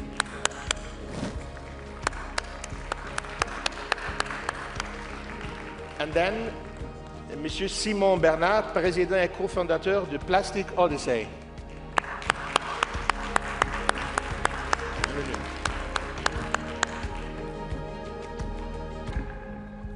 Thank you very much for joining us. So now we go from food to pollution, topics that are also very often interlinked. But first with you, Natalia, and of course we are very interested to know how is the work of the coalition moving forward, and how do you see the needed actions to take us forward on this topic of plastics? Thanks, Carlos. Good afternoon, Excellencies, ladies and gentlemen. I am honored to represent the Science Coalition for an Effective Plastics Treaty here today. The Science Coalition is a network of nearly 500 independent scientists from more than 70 countries working on plastics across a different range of disciplines and geographic perspectives. Today we launched a Science Coalition declaration on One Health impacts of plastics, which I'll be summarizing here today, but I invite you all to access the full declaration using the QR code that is on screen right now. Ladies and gentlemen, decades of scientific research demonstrate that plastic poses a multiple, interlinked, and cascading threats to human, animal, and ecosystem health at the heart of One Health concept. And plastic pollution goes beyond just plastic waste. It happens across the entire life cycle of plastics, from production to disposal, including the use phase of plastic products. It comprises both large items as well as small particles called micro and nanoplastics, as well as plastic chemicals. Plastics contribute to air, water, and land pollution, threatening the safety of our food systems and entering our bodies. The global health and economic impacts of plastic pollution are very substantial, but is still underestimated. Global health impacts on humans include increased risk of non-communicable diseases such as cancer, neuropsychiatric disorders, cardiovascular, respiratory, digestive diseases, as well as metabolism disruption. And very similar effects can be observed in animals. And very important, plastic pollution is everywhere, but it doesn't affect everyone the same. It exacerbates social and geographic inequalities and disproportionately affects already vulnerable populations, such as women, children and youth, frontline and fence-line communities, indigenous peoples, local communities, and population and low-income countries and communities. Economic costs resulting from human health impacts include increased healthcare costs, productivity losses, reduced life expectancies, diminished quality of life. An estimate of the global health costs related with a number plastic chemicals was found to be around $1.5 trillion in 2015. And as this estimate was based only on a small subset of plastic chemicals and health outcomes, the true global health burden of plastics must be much higher. We are now facing an historic opportunity to build a global institutional framework to guide us towards a safer and more sustainable economy for plastics, and science-based evidence can help us to get there. To protect human, animal, and environmental health, there is an urgent need to adopt an effective global plastics treaty to end plastic pollution across the entire life cycle of plastics, as mandated by UN Resolution 514. As was mentioning many times at the scientific summit yesterday and also today, working on prevention and at the source of the problem is highly recommended. And in this sense, reducing plastic production and consumption is demonstrated to be the most effective mean and economically viable lever to reverse the current unsustainable patterns of production and consumption of plastics. And this is particularly relevant given that the world is already struggling to manage all the plastic waste from the current levels, and that plastic production is expected to triple by 2060. Additionally, reducing plastic production would strengthen circular economy, create favorable markets for more sustainable initiatives and products, and generate local, social, and economic opportunities for all. Investing in solutions such as expanding repair and non-plastic reuse systems and diversifying material strategy in all economic sectors reduces single-use plastics and harmful emissions and impacts. Reducing plastic chemicals and eliminate chemicals of concern is crucial to fostering a safer and more effective circular economy for plastics. And to be efficient, all these measures should be guided by evidence-based criteria defined by independent science that should aim at just and equitable transition. In conclusion, ladies and gentlemen, the One Health approach provides an effective concept to understanding of the multiple impacts plastic pollution poses to human, animal, and environmental health, and to drive us towards a safer, healthier, and more equitable future. Ladies and gentlemen, let science be our compass to go on to this journey. Thank you. Thank you very much, Natalia, for your statements and for the commitment of so many scientists across the planet. We stay on the same topic, but perhaps if I can say we leave the lab and move into the fields. And with you, Simon, I think many of us have seen the videos. Perhaps many people here want to get on board. So I'll let you take us on this journey now. Thank you very much. Merci beaucoup. Je m'appelle Simon Bernard, je suis explorateur et entrepreneur et je reviens d'une expédition avec toute une équipe autour du monde pendant 3 ans et demi à la recherche des meilleures solutions concrètes pour lutter contre cette pollution plastique. On a embarqué sur ce navire laboratoire qui a été transformé à l'avant pour travailler sur des solutions concrètes pour réduire l'usage du plastique et aller les découvrir dans le monde entier. On a parcouru 45 escales en 3 ans et demi en Afrique, en Amérique du Sud et en Asie. Et la bonne nouvelle, c'est qu'il y a des tonnes de solutions qui existent déjà partout dans le monde pour réduire l'usage du plastique, lutter contre cette pollution plastique. Et donc, on en a référencé plus de 200, on a accompagné des entrepreneurs pour les répliquer à grande échelle, pour stopper vraiment cette pollution à la source. Alors, je vais passer rapidement sur ça, puisque ce que je voulais vous raconter aujourd'hui, c'est un autre phénomène qu'on a découvert en parallèle de toutes ces solutions qui permettent d'éviter que le plastique arrive dans la mer. C'était ça l'objectif de cette première expédition. Comment est-ce qu'on fait en sorte concrètement d'arrêter d'utiliser du plastique et de ne pas jeter du plastique dans la mer? Mais on s'est rendu compte qu'il y a quand même énormément de plastique qui s'échoue sur des côtes qui sont très protégées, notamment les côtes des sites du patrimoine mondial de l'UNESCO. Alors, je vais vous donner un exemple qui m'a marqué, puisqu'en 2024, on a fait escale sur l'île d'Henderson, au milieu du Pacifique, à peu près à une semaine de navigation de la Polynésie et de l'île de Pâques.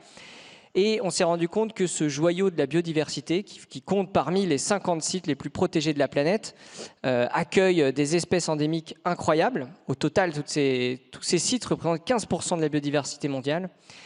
On se rend compte que ce site était aussi malheureusement connu pour sa pollution plastique. Pour vous donner un chiffre, sur les côtes d'Henderson, on retrouve entre 200 et 400 fois plus de plastique en termes de densité qu'au milieu du continent de déchets, qu'on a appelé continent de déchets au milieu du Pacifique. Donc il y a énormément de plastique qui s'accumule, qui se dégrade et derrière qui impacte la biodiversité. Un exemple très concret, par exemple, les tortues. Quand on ajoute des microparticules dans le sable, on va changer la température des nids de tortues et donc on va changer le sexe des tortues puisque le sexe des tortues dépend de la température. Donc il y a des impacts très concrets et c'est pour ça qu'il y a une vraie urgence à aller retirer ces déchets avant qu'il soit trop tard, avant qu'ils se dégradent en particules. Alors la difficulté, c'est que ces endroits-là sont très protégés, il n'y a pas d'humains qui vivent, ils sont difficiles d'accès. Notamment Henderson était connue pour être impossible à nettoyer, puisqu'elle est entourée par cette barrière de corail que vous pouvez voir. Et donc on a inventé des techniques plus ou moins farfelues, mais qui nous ont permis d'extraire 10 tonnes, donc les 10 tonnes de déchets plastiques de cette île que personne n'avait réussi jusqu'alors à nettoyer, en utilisant notamment des parachutes ascensionnels pour faire voler les déchets au-dessus de la barrière de corail, des plateformes flottantes. Et on s'est rendu compte qu'en une semaine, avec 10 personnes, on avait réussi à nettoyer un des sites les plus importants de l'humanité, avec très peu de moyens. Alors on est reparti, merci. On est reparti en se disant, pourquoi pas aller faire les autres, puisqu'il n'y en a que 50 dans le monde, que ça représente que 1% de la surface terrestre, donc c'est quand même assez accessible. Et c'est 15% de la biodiversité marine, comme je vous le disais, mais c'est aussi 35% des espèces marines en danger d'extinction.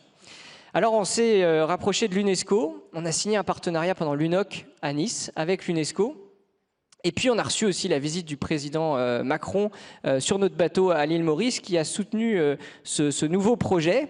Donc je suis fier aujourd'hui d'annoncer le lancement d'un nouveau navire, un voilier de 60 mètres à propulsion vélique, et qui sera dédié à la restauration et à la protection des sites les plus importants de la planète. L'idée avec ce navire, c'est de pouvoir donc, lancer un premier prototype, et puis derrière avoir une flotte sur chaque océan qui va être en charge d'étudier, faire de la science, avec notamment l'IRD qui nous suit aussi, de la restauration, donc concrètement aller retirer ce plastique, mais aussi potentiellement les espèces invasives, ou la restauration des coraux, des mangroves, et puis derrière des plaidoyers mondiaux pour réduire à la source la quantité de plastique et puis globalement les pollutions. Donc très fier d'annoncer aujourd'hui le lancement de ce nouveau navire prochainement. Merci. Merci.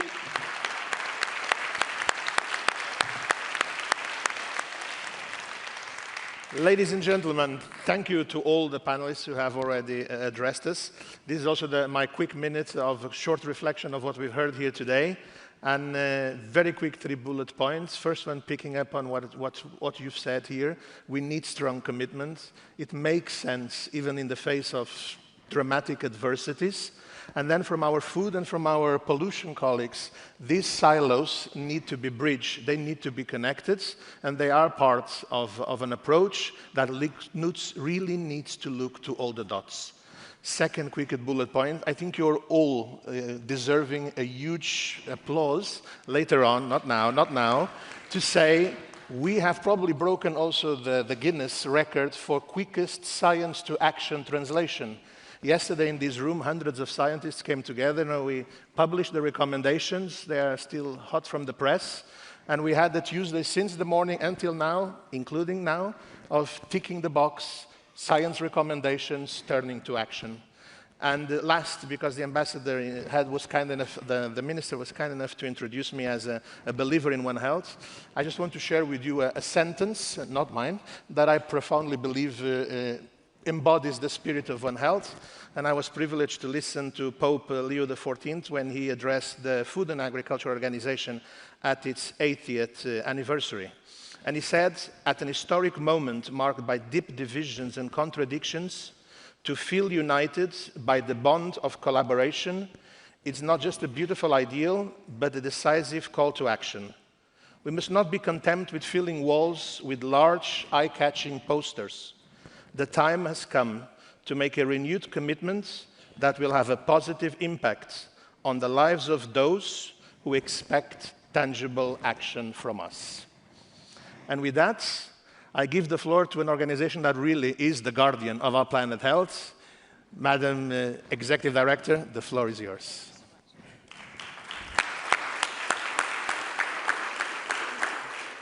Thank you very much, and what a distinguished panel. And I think that this session has been very, very interesting, but let me start by giving thanks to France, of course to President Macron, but also to the dear colleagues who are part of the quadripartite, I see Tedros here, for really making this work. Because this panel invited us to expand the boundaries of One Health. It invited us to look beyond the sort of normal. It invited us to talk about what the presidents of both Botswana and Ghana spoke about this morning, the health of humans, the health of domesticated animals, the health of wild animals, and the health of our planet as we know it. And the health of our biodiversity, that on which we stand, that which feeds us, that which gives us our water and our lives as we know it. We stand or fall on nature, on planet Earth, and that is what we have to understand. We are sharing this Earth with other species, and when they are in a bad way, so are we. And that's what this panel has essentially told us. Because too often, I'm sorry to say, the One Health focuses on, yes, infectious diseases, which are important, as we heard from Emmanuel, but we also need to make sure that we go beyond, and that's what this panel has done. But we also, I put it to you, need to understand that this cannot be just a human-centric conversation, because we are sharing this planet with another 8 million species. And these species, we are as dependent on them as they are on us. And frankly, if we were to disappear, they would probably be just fine. And so the thing is that we are more dependent on them than they are on us. But the issue that we have to understand that we have been rather careless with the earth. We've degraded it quite a lot, and that is now coming back to us in the form of these invoices that now we are struggling to understand. Invoices that come to us in the form of climate change, of fires, of droughts, of floods, of zoonotic diseases, or of desertification and lands that are no longer fertile, or of our waters being polluted. Now, in 2022, the United Nations General Assembly came together and member states said that there is a universal human right to a clean, healthy, and sustainable environment. That is now a right. And that was then picked up later on by the Assembly, which I am honored to be guided by, the United Nations Environment Assembly, that began to say, okay, so how does this all work in terms of nature-based solutions? And of course, when we gavelled the Kunming-Montreal Global Biodiversity Framework, which is the Paris Agreement equivalent to the Biodiversity Convention, it was very clear that human health was sewn right in, baked right in to these elements, because you have to understand biodiversity in human health, nature and human health. And I was very happy to see COP26 in 2021, where health really gained a lift, a good lift, and where we saw WHO being present, and where we saw resilient health systems and a greater recognition of the co-benefits of climate action and health benefits. In UNEP, my organization, we speak about a triple planetary crisis. The crisis of climate change, which I think everyone has understood, the crisis of biodiversity loss, land degradation, desertification, water issues. That crisis is the second crisis. And the third crisis deals with the pollution crisis. And we must not, when we speak about One Health, only speak about pollution. If we do so, we are missing the point. Because the desertification, the droughts, the sand and dust storms have impacts on childhood asthma just as much as does pollution, and in places more. So we must understand that yes, climate, yes, all the things that have to do with our terrestrial and maritime ecology, and yes, indeed, pollution. But a few words on pollution, because we need to understand that our own careless interaction with the planet, our emissions from fossil fuels, our chemical pollution, are causing respiratory diseases, are causing cardiovascular conditions, are causing pollutions, are also causing strokes and lung cancers. And we heard some elements from my colleague here. It's important, Lancet in 2022 published and spoke to tackling pollution could help reduce by 9 million premature deaths each year. And of course, we understand that AMR is an important dimension also in the environment. Let's not focus only on over antibiotic use in human and in our domesticated animals. Let's understand how are we running our pharmaceutical factories? What happens to the effluents? What do we do with our agricultural runoff? What happens in our health sectors? How do we deal with bio-waste? And what are we doing with antivirals, antifungals, and antiparasitics that we at times are spraying on our fields? This is all part of the AMR story. So let's broaden out when we speak about non-communicable diseases. Let's make sure that we educate health professionals, because it is not enough anymore just to understand the health side. You've got to understand the nature side too. How do we integrate ecological health into health practice? We know today that there are doctors who are well informed, who understand that diabetes, stress, cardiovascular, sometimes the best medicine to give is RX nature. Take a walk, get moving, and preferably move in nature. It'll bring down your blood pressure. You may be able to manage your diabetes, and you will most certainly lower your stress levels. Of course, food systems, other colleagues have spoken to, so I'm not going to do that, but it is critical that we are well nourished, both to be healthy and to be resilient. But that food system cannot be that which poisons us. So let's ensure that our food system is nature positive. And water, others have spoken to it, and I really salute the UAE for hosting the next water conference. We look forward to that. Let's make sure we speak about water supply and sanitation. But please let us also talk about big water. The big hydrological cycle, because it is fed by nature. Nature sweats it out, it comes down as rain, and if we do not take care of our rainforests and our tropical forests, we will lose this. So of course, and finally, we need to think about nature as medicine. I mentioned the issue of walks in nature. We also need to understand that 80% or so of modern medicine actually comes from nature, from plants and from things that nature can teach us, or inspired by nature, nature mimicking. This is very important, and that's part of why we need to make sure we protect, of course, that nature. But nature does other things too. There is a landmark MRI study on nature and neurodevelopment, which looked at differences in brain volume by residential exposure to greenness. It's from 2018. It looked at children from 7 to 9 years old. It found greater amount of gray matter volume and greater amount of white matter volume in the brain regions linked to better cognitive performance, suggesting that regular exposure to natural environments supports a healthy brain development.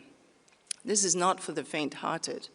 And of course, this is not really a surprise. You take a tiger cub and you put them in a concrete zoo cage, or you leave them in the wild and open. Which one do you think develops the best brain? We know this from nature. How do we not understand this for our own kids? So the message has to be very simple. We must acknowledge that a healthier planet means healthier people. And preventing environmental degradation could prevent premature deaths, reduce the global burden of disease, and ease pressure on health system.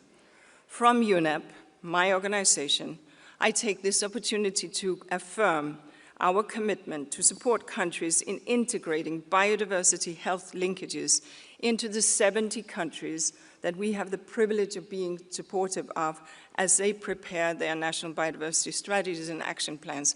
That's equivalent to the NDCs for those of you who only speak climate.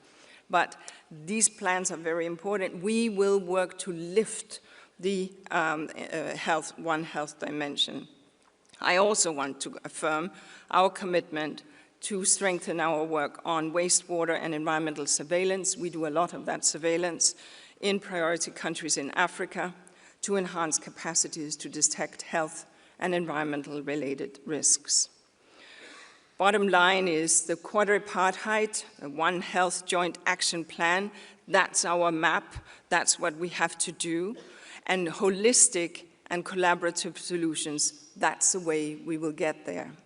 If we only park this with the environment ministers, we will have done them an injustice. And we heard from these two distinguished representatives, ministers, how they speak to the nature dimensions so powerfully. So let us not walk away from here and think that this One Health is a little check for the environment. No, it is the earth on which we stand. It is the food that we eat. It is a nurture for our children. It is the health of our future. And we know that if we not take care of that, then we are not taking care of ourselves, let alone our children or our children's children. Thank you.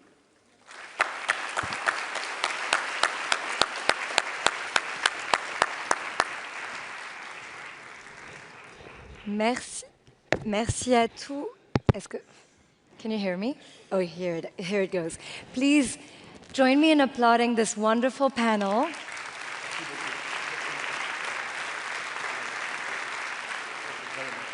Thank you, Excellency. Thank you. Muito obrigada. Muito obrigado. Muito obrigada.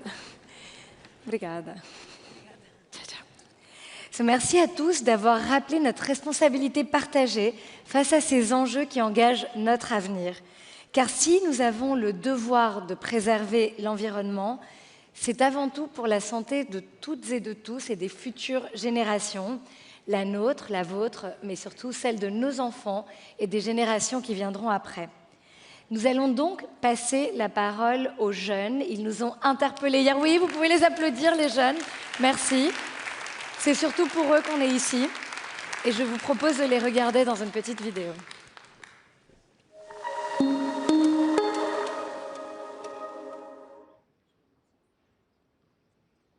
Les jeunes représentent l'avenir. C'est ce qu'on dit, n'est-ce pas?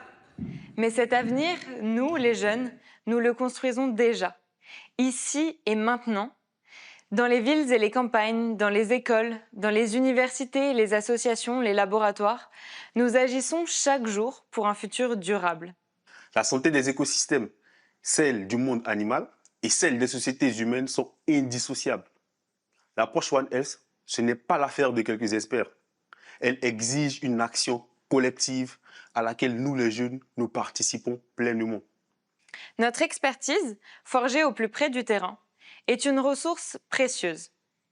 Intégrez-nous aux discussions, aux négociations, aux décisions, au niveau local, national et international.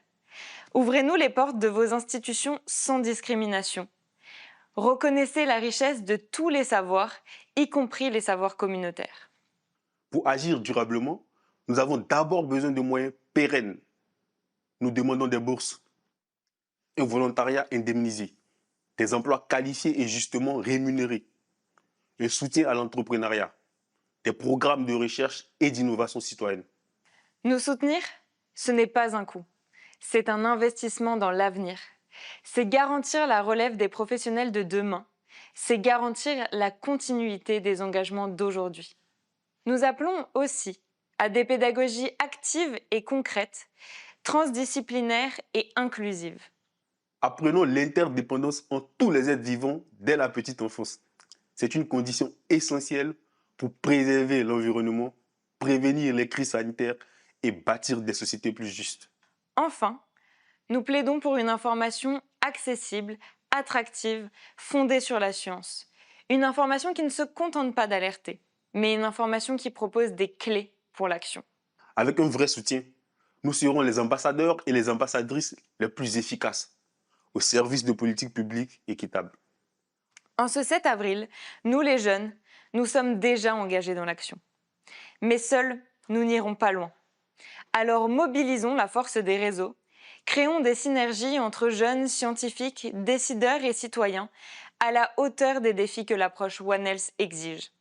Maintenant, à vous aussi de vous engager pour et avec les jeunes.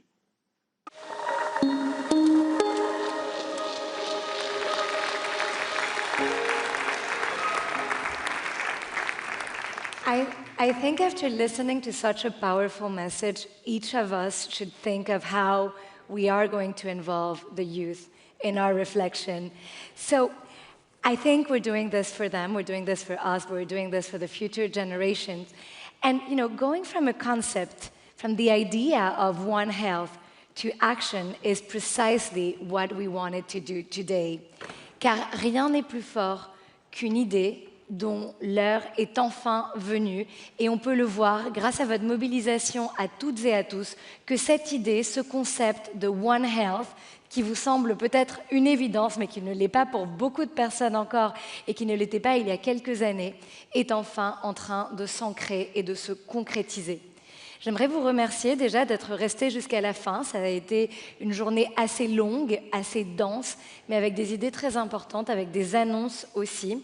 Et j'aimerais remercier tout particulièrement ceux qui se sont engagés à inventer des traitements de demain, à surveiller les zoonoses, à réduire l'usage des antibiotiques, des microplastiques, les aliments ultra transformés. Tout ça, ce sont des actions tangibles, des actions que certains d'entre vous, certains d'entre nous, avons la capacité de mener et nous nous y sommes engagés. Et alors, pour accompagner ces efforts, pour faire vivre l'ambition qui naît de ce sommet One Health à Lyon, nous avons besoin d'acteurs majeurs de la santé mondiale. J'ai donc le plaisir d'accueillir sur scène le directeur général de l'Organisation mondiale de la santé, Dr. Tedros. I invite you to join me on the floor.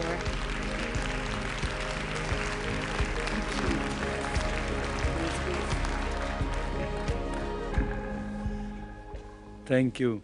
First of all, thank you to our moderator for leading the program effectively. No? Microphone, now.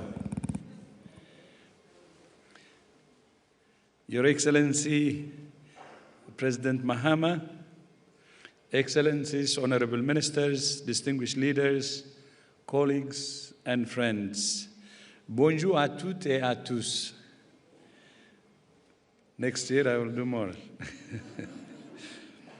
First, let me express my sincere gratitude to His Excellency President Macron and the government of France for convening this important summit, and also to the President of Botswana and Prime Minister of Cambodia for honoring this One Health Summit. Their presence means the strong commitment that they have to One Health Summit. My thanks also to the Metropole of Lyon and the city of Lyon for its hospitality and welcome. And my thanks, finally, to all of the presenters and participants. You have demonstrated that One Health is not just one approach.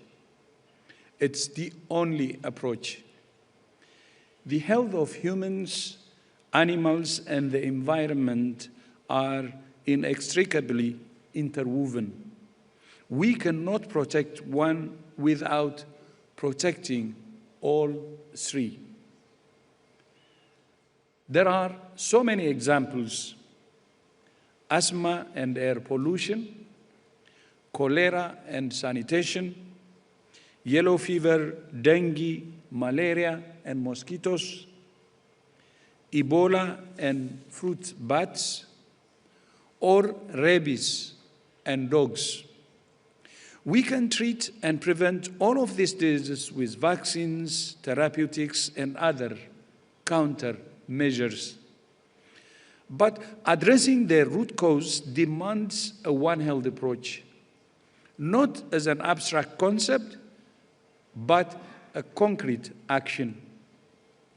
That's why WHO, FAO, and OIE, now OA, formed the tripartite in 2010, which became the quadripartite in 2022 when UNEP joined us. Together, we're committed to working across sectors and across silos to protect the health of humans, animals, and the planet we all share. We're guided by the One Health Joint Plan of Action and supported by the One Health High-Level Expert Panel, or OHLEP, which provides independent scientific advice to guide collective action. I'm pleased to announce today that we are extending the current term of OHLEP until April 2027, and we're strengthening its role to better translate scientific evidence into concrete policy guidance and effective implementation. WHO is also planning to launch a new global network of One Health institutions to deliver the objectives of the One Health Joint Plan of Action, which we will invite our quadripartite partners to join. This unified network will bring together scientific institutions, research centers, and training platforms across regions and disciplines, drawn from across our agencies and the global scientific community. Its purpose is to strengthen collaboration, bringing greater coherence, coordination, and shared direction. This will be one of WHO's key priorities when we assume the chair of the quadripartite tomorrow. And I thank Dr. Chu Dongyu and FAO for their leadership over the past year. Your Excellency, President Mahama, dear colleagues and friends, as you know, today is World Health Day, marking the date on which the Constitution of the World Health Organization entered into force on the 7th of April, 1948. Or to put it in another way, today is our 78th birthday. This year, we have chosen the theme, Together for Health, Stand with Science. Science has always been at the heart of everything WHO does. Over the past 9 years, WHO has taken several steps to strengthen our focus on science as part of our transformation project. For the first time in the organization's history, we created a new science division and created a new role for chief scientist, who sits on our executive management committee. In 2024, we also had the honor of opening the WHO Academy with President Macron here in Lyon as part of the transformation. The Academy is a new institution to translate science into policy and action by equipping health and care workers, policy makers, and the WHO workforce with the skills and competencies they need to deliver health for all, especially capacity building at country level is its focus. Another way in which WHO is strengthening its focus on science is through our global network of collaborating centers. One of the functions assigned to WHO in the Constitution is to promote and conduct research in the field of health.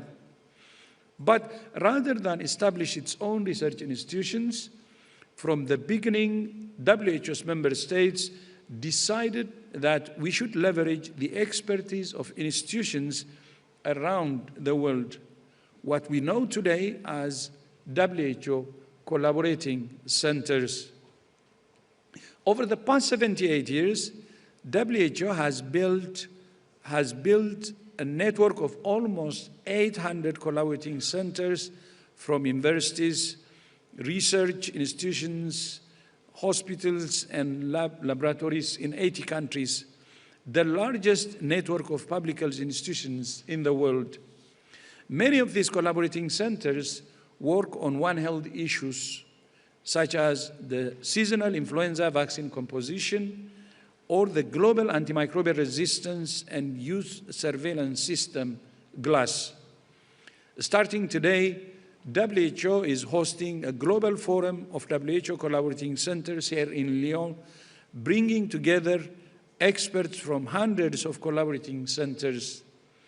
WHO's network of collaborating centers represent an incredible scientific asset for the world, an asset that we want to leverage to the maximum.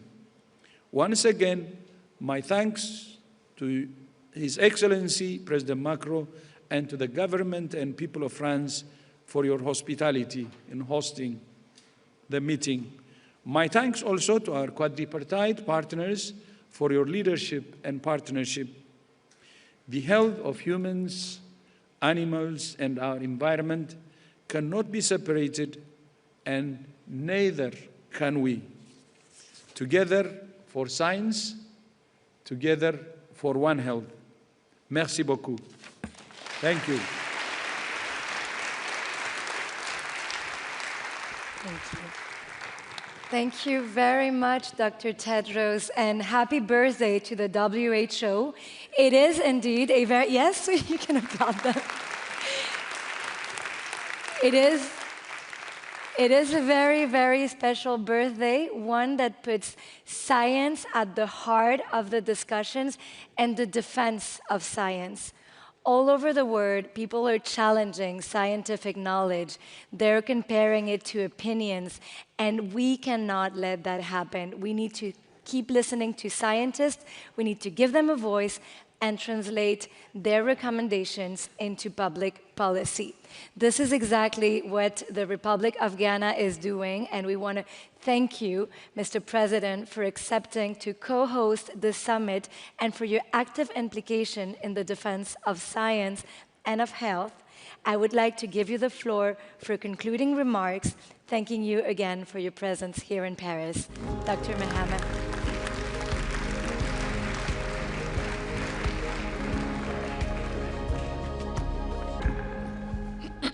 Thank you very much.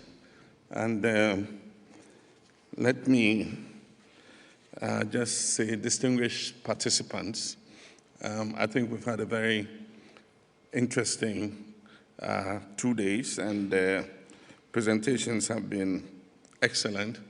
On behalf of my co-chairman, I want to wrap up and thank you all for staying throughout the session.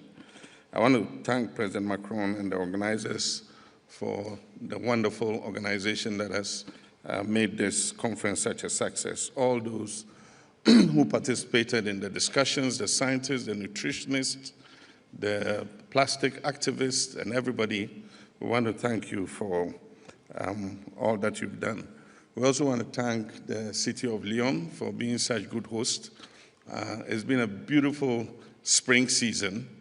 And I remember a few years ago, because of climate change, even the trees used to get confused.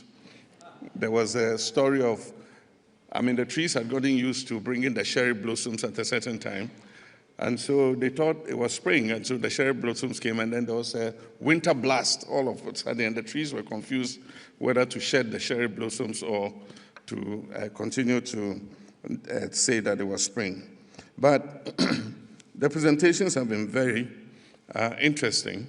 And the presentation by the scientists, by the nutritionists, you know, by the young activists working in plastic pollution. And he touched on a particularly sensitive point. We saw all that they were doing, the movie and all that, and they're doing their best, but that is a minuscule, you know, attempt at what the scale of plastic pollution is. And plastics know no boundaries. That island he showed with all the plastics, they could have come from Africa or from, I mean, thousands of miles away. And so we need to bring that partnership together to, on a continental, on a global scale, decide what we want to do with plastics. Nutrition and physical activity. When I spoke, I talked about non-communicable diseases.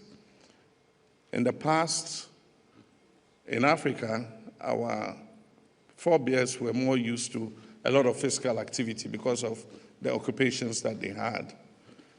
Today, modernization means that we're working more in offices, we have cars, we no longer walk. If you don't make a conscious decision to do some physical activity, either by walking or exercising, and you don't pay attention to your diet and nutrition, then non-communicable disease is coming. And they become a disease burden on the national health budget. And so that's why we're introducing a primary healthcare system to educate people on lifestyle changes, wellness, and all that. But there's one interesting thing.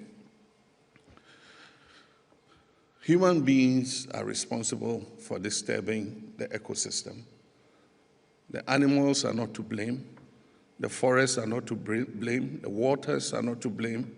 It is us who are causing the imbalance in the world ecosystem. The world ecosystem was finely balanced between man and animal and plants and everything. It is the domination of the world by human beings and our population growth and our urbanization and our development paradigm that has caused the imbalance in the ecosystem. And the question we ask is, the current development paradigm where we're a mass consumption race, can the world sustain that level of development? Does the world have enough resources to maintain our lifestyles as a human race? And so for us, developing countries, we're wondering, is the Western mass consumption society our idea of development? That is a question we need to answer. Glitzy supermarkets with all kinds of mass-produced items, is that where all of us, 9 billion people, want to go? And so we cause the problem, we must find the solution. And that's why there's science and there's innovation. Our scientists must set to work, not in inventing things that will make us put more pressure on the ecosystem, but to innovate so that we're able to restore the balance between us and the animals and plants. And that is the responsibility all of us bear. We've spoken enough. This is our 9th summit. It is time to move from talk to action. I remember when I was a young kid growing in the village, we were asked not to go to the forest on Tuesdays because the spirits of the forest were walking around. And if they caught you, they would deal with you. And so we're afraid to go to the forest. Those who live by the coast were not allowed to go to sea to fish on Tuesdays. I only grew up to learn that it was traditional knowledge. The sea needed one day to rest. The forest needed a day to rest. And so in every month, there were 4 days that nobody went into the forest to disturb the ecosystem. Today, that traditional knowledge is dying. People now know there are no spirits in that forest that are going to harm you. And so they go to the forest every day and go and chop down the trees. And so in Africa, we also want to see how we can revive some of the traditional knowledge, the herbs, the healing, so that we don't always rely on chemical palliatives or chemical products as cures. There are a lot of traditional medicines. For instance, the neem tree was good for malaria. When we were growing up, there were no chloroquines and everything. And so if you had malaria, they boiled water and covered you with a blanket, and the steam went into your body, and then they gave you some of the bitter neem tree to drink, and people got cured. Today, we've abused all the malaria drugs. We have to keep improving them and improving them. All the antibiotics and things we keep swallowing. And so the task is hydra-headed. And sometimes when I sit and listen to these panels, I don't know even where we should start to tackle the problem. But like I said, we have a responsibility as a human race to solve the problem that we created. And it depends on all of you, the scientists, all of you, the nutritionists. And that's why we gather here and we discuss these issues. And I think discussing and networking is good. I'm leaving here with more knowledge than I came with. And I think that, yes, we've spoken. A lot depends on us too, as political leaders, to do our part, because some of these things will not work if the political will to implement them is not there. And so on behalf of world leaders, I don't know if they all agree with me, I pledge that we'll do our part.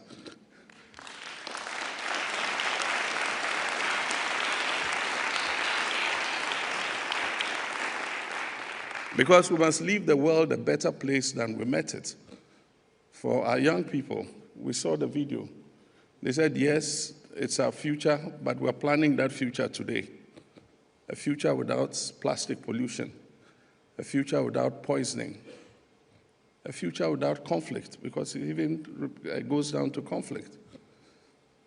All of us are watching what is happening in the Middle East, and I express solidarity with our brothers in the Middle East and hope that that conflict will come to an end as quickly as possible.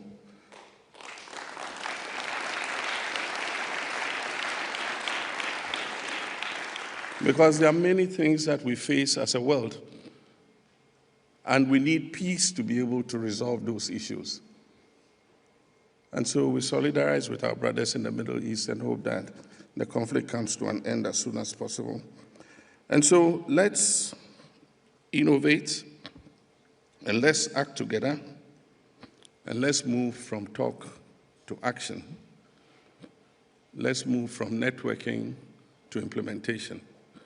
And so on behalf of President Macron, my co-chair, I want to thank all of you very much for coming, and those of you who acted as resource persons, we thank all of you.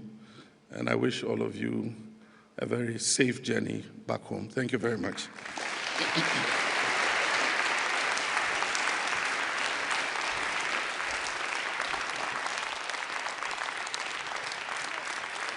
Thank you.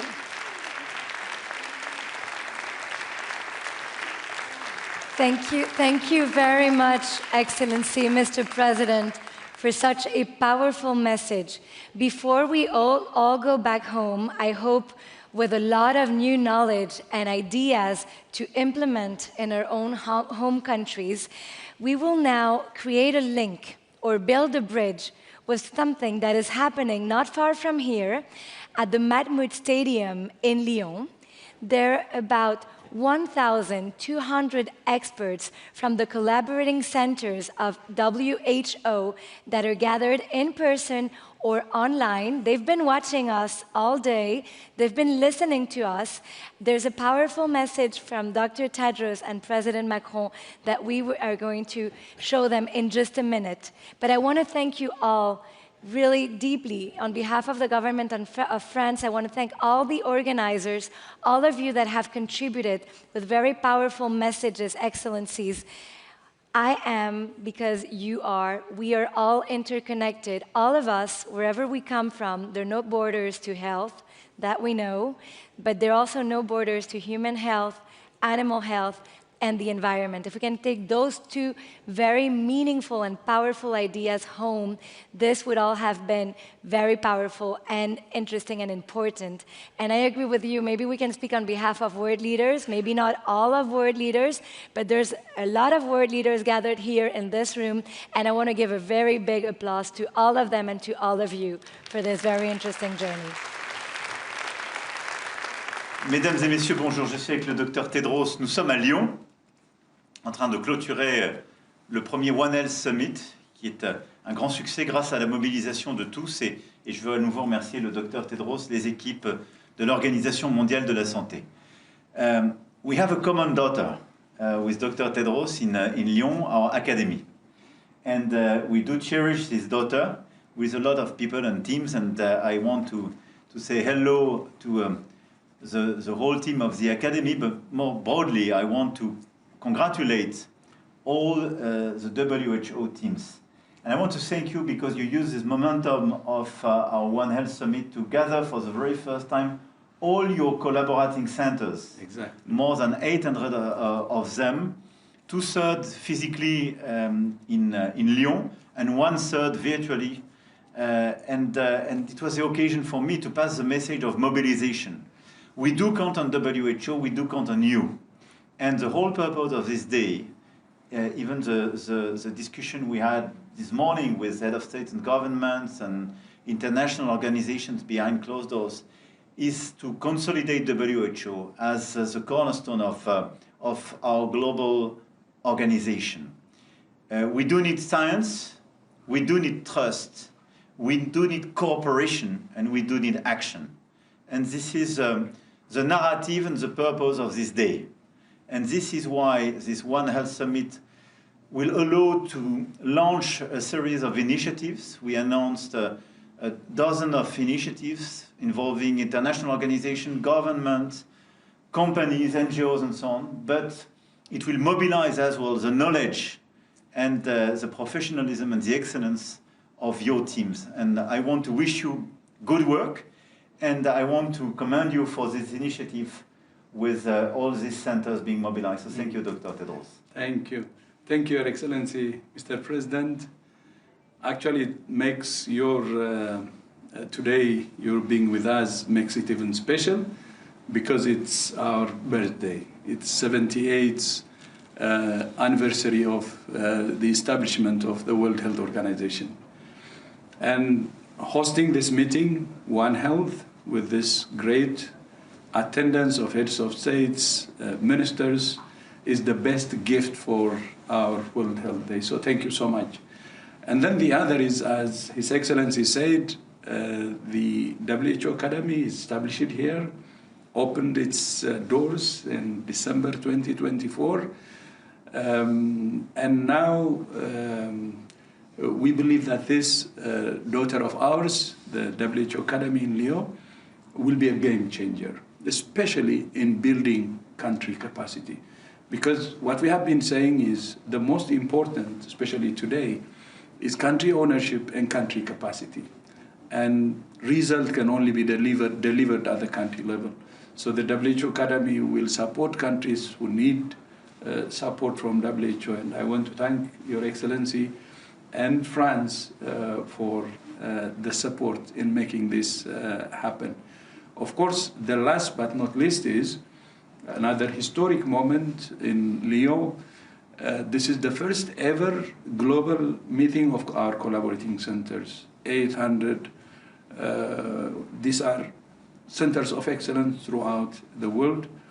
And this is the first time during our 78th birthday that we are having this global meeting. Although this is the first, it will not be the last.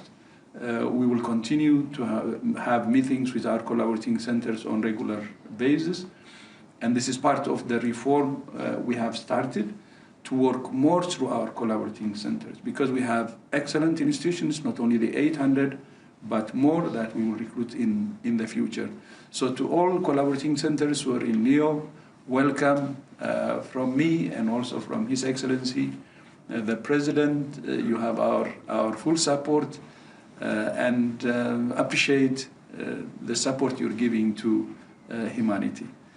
Thank you. Merci beaucoup. Merci, Dr. Tedros. Thank you. Et bon courage à toutes les équipes. Bon travail. Thank you. Bon travail.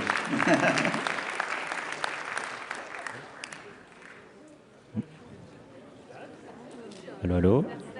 Mesdames et messieurs, la session de haut niveau est désormais finie. Merci beaucoup pour votre engagement. Retrouvez-nous sur les canaux et les réseaux sociaux One Planet Summit. Vous êtes, donc je suis. Bonne journée mondiale de la santé. Ladies and gentlemen, the high-level session of the One Health Summit is now closed. Thanks a lot for your engagement. Please find us on the social networks One Planet Summit. All the sessions have been live recorded. I am because you are. Happy World Health Day, everyone.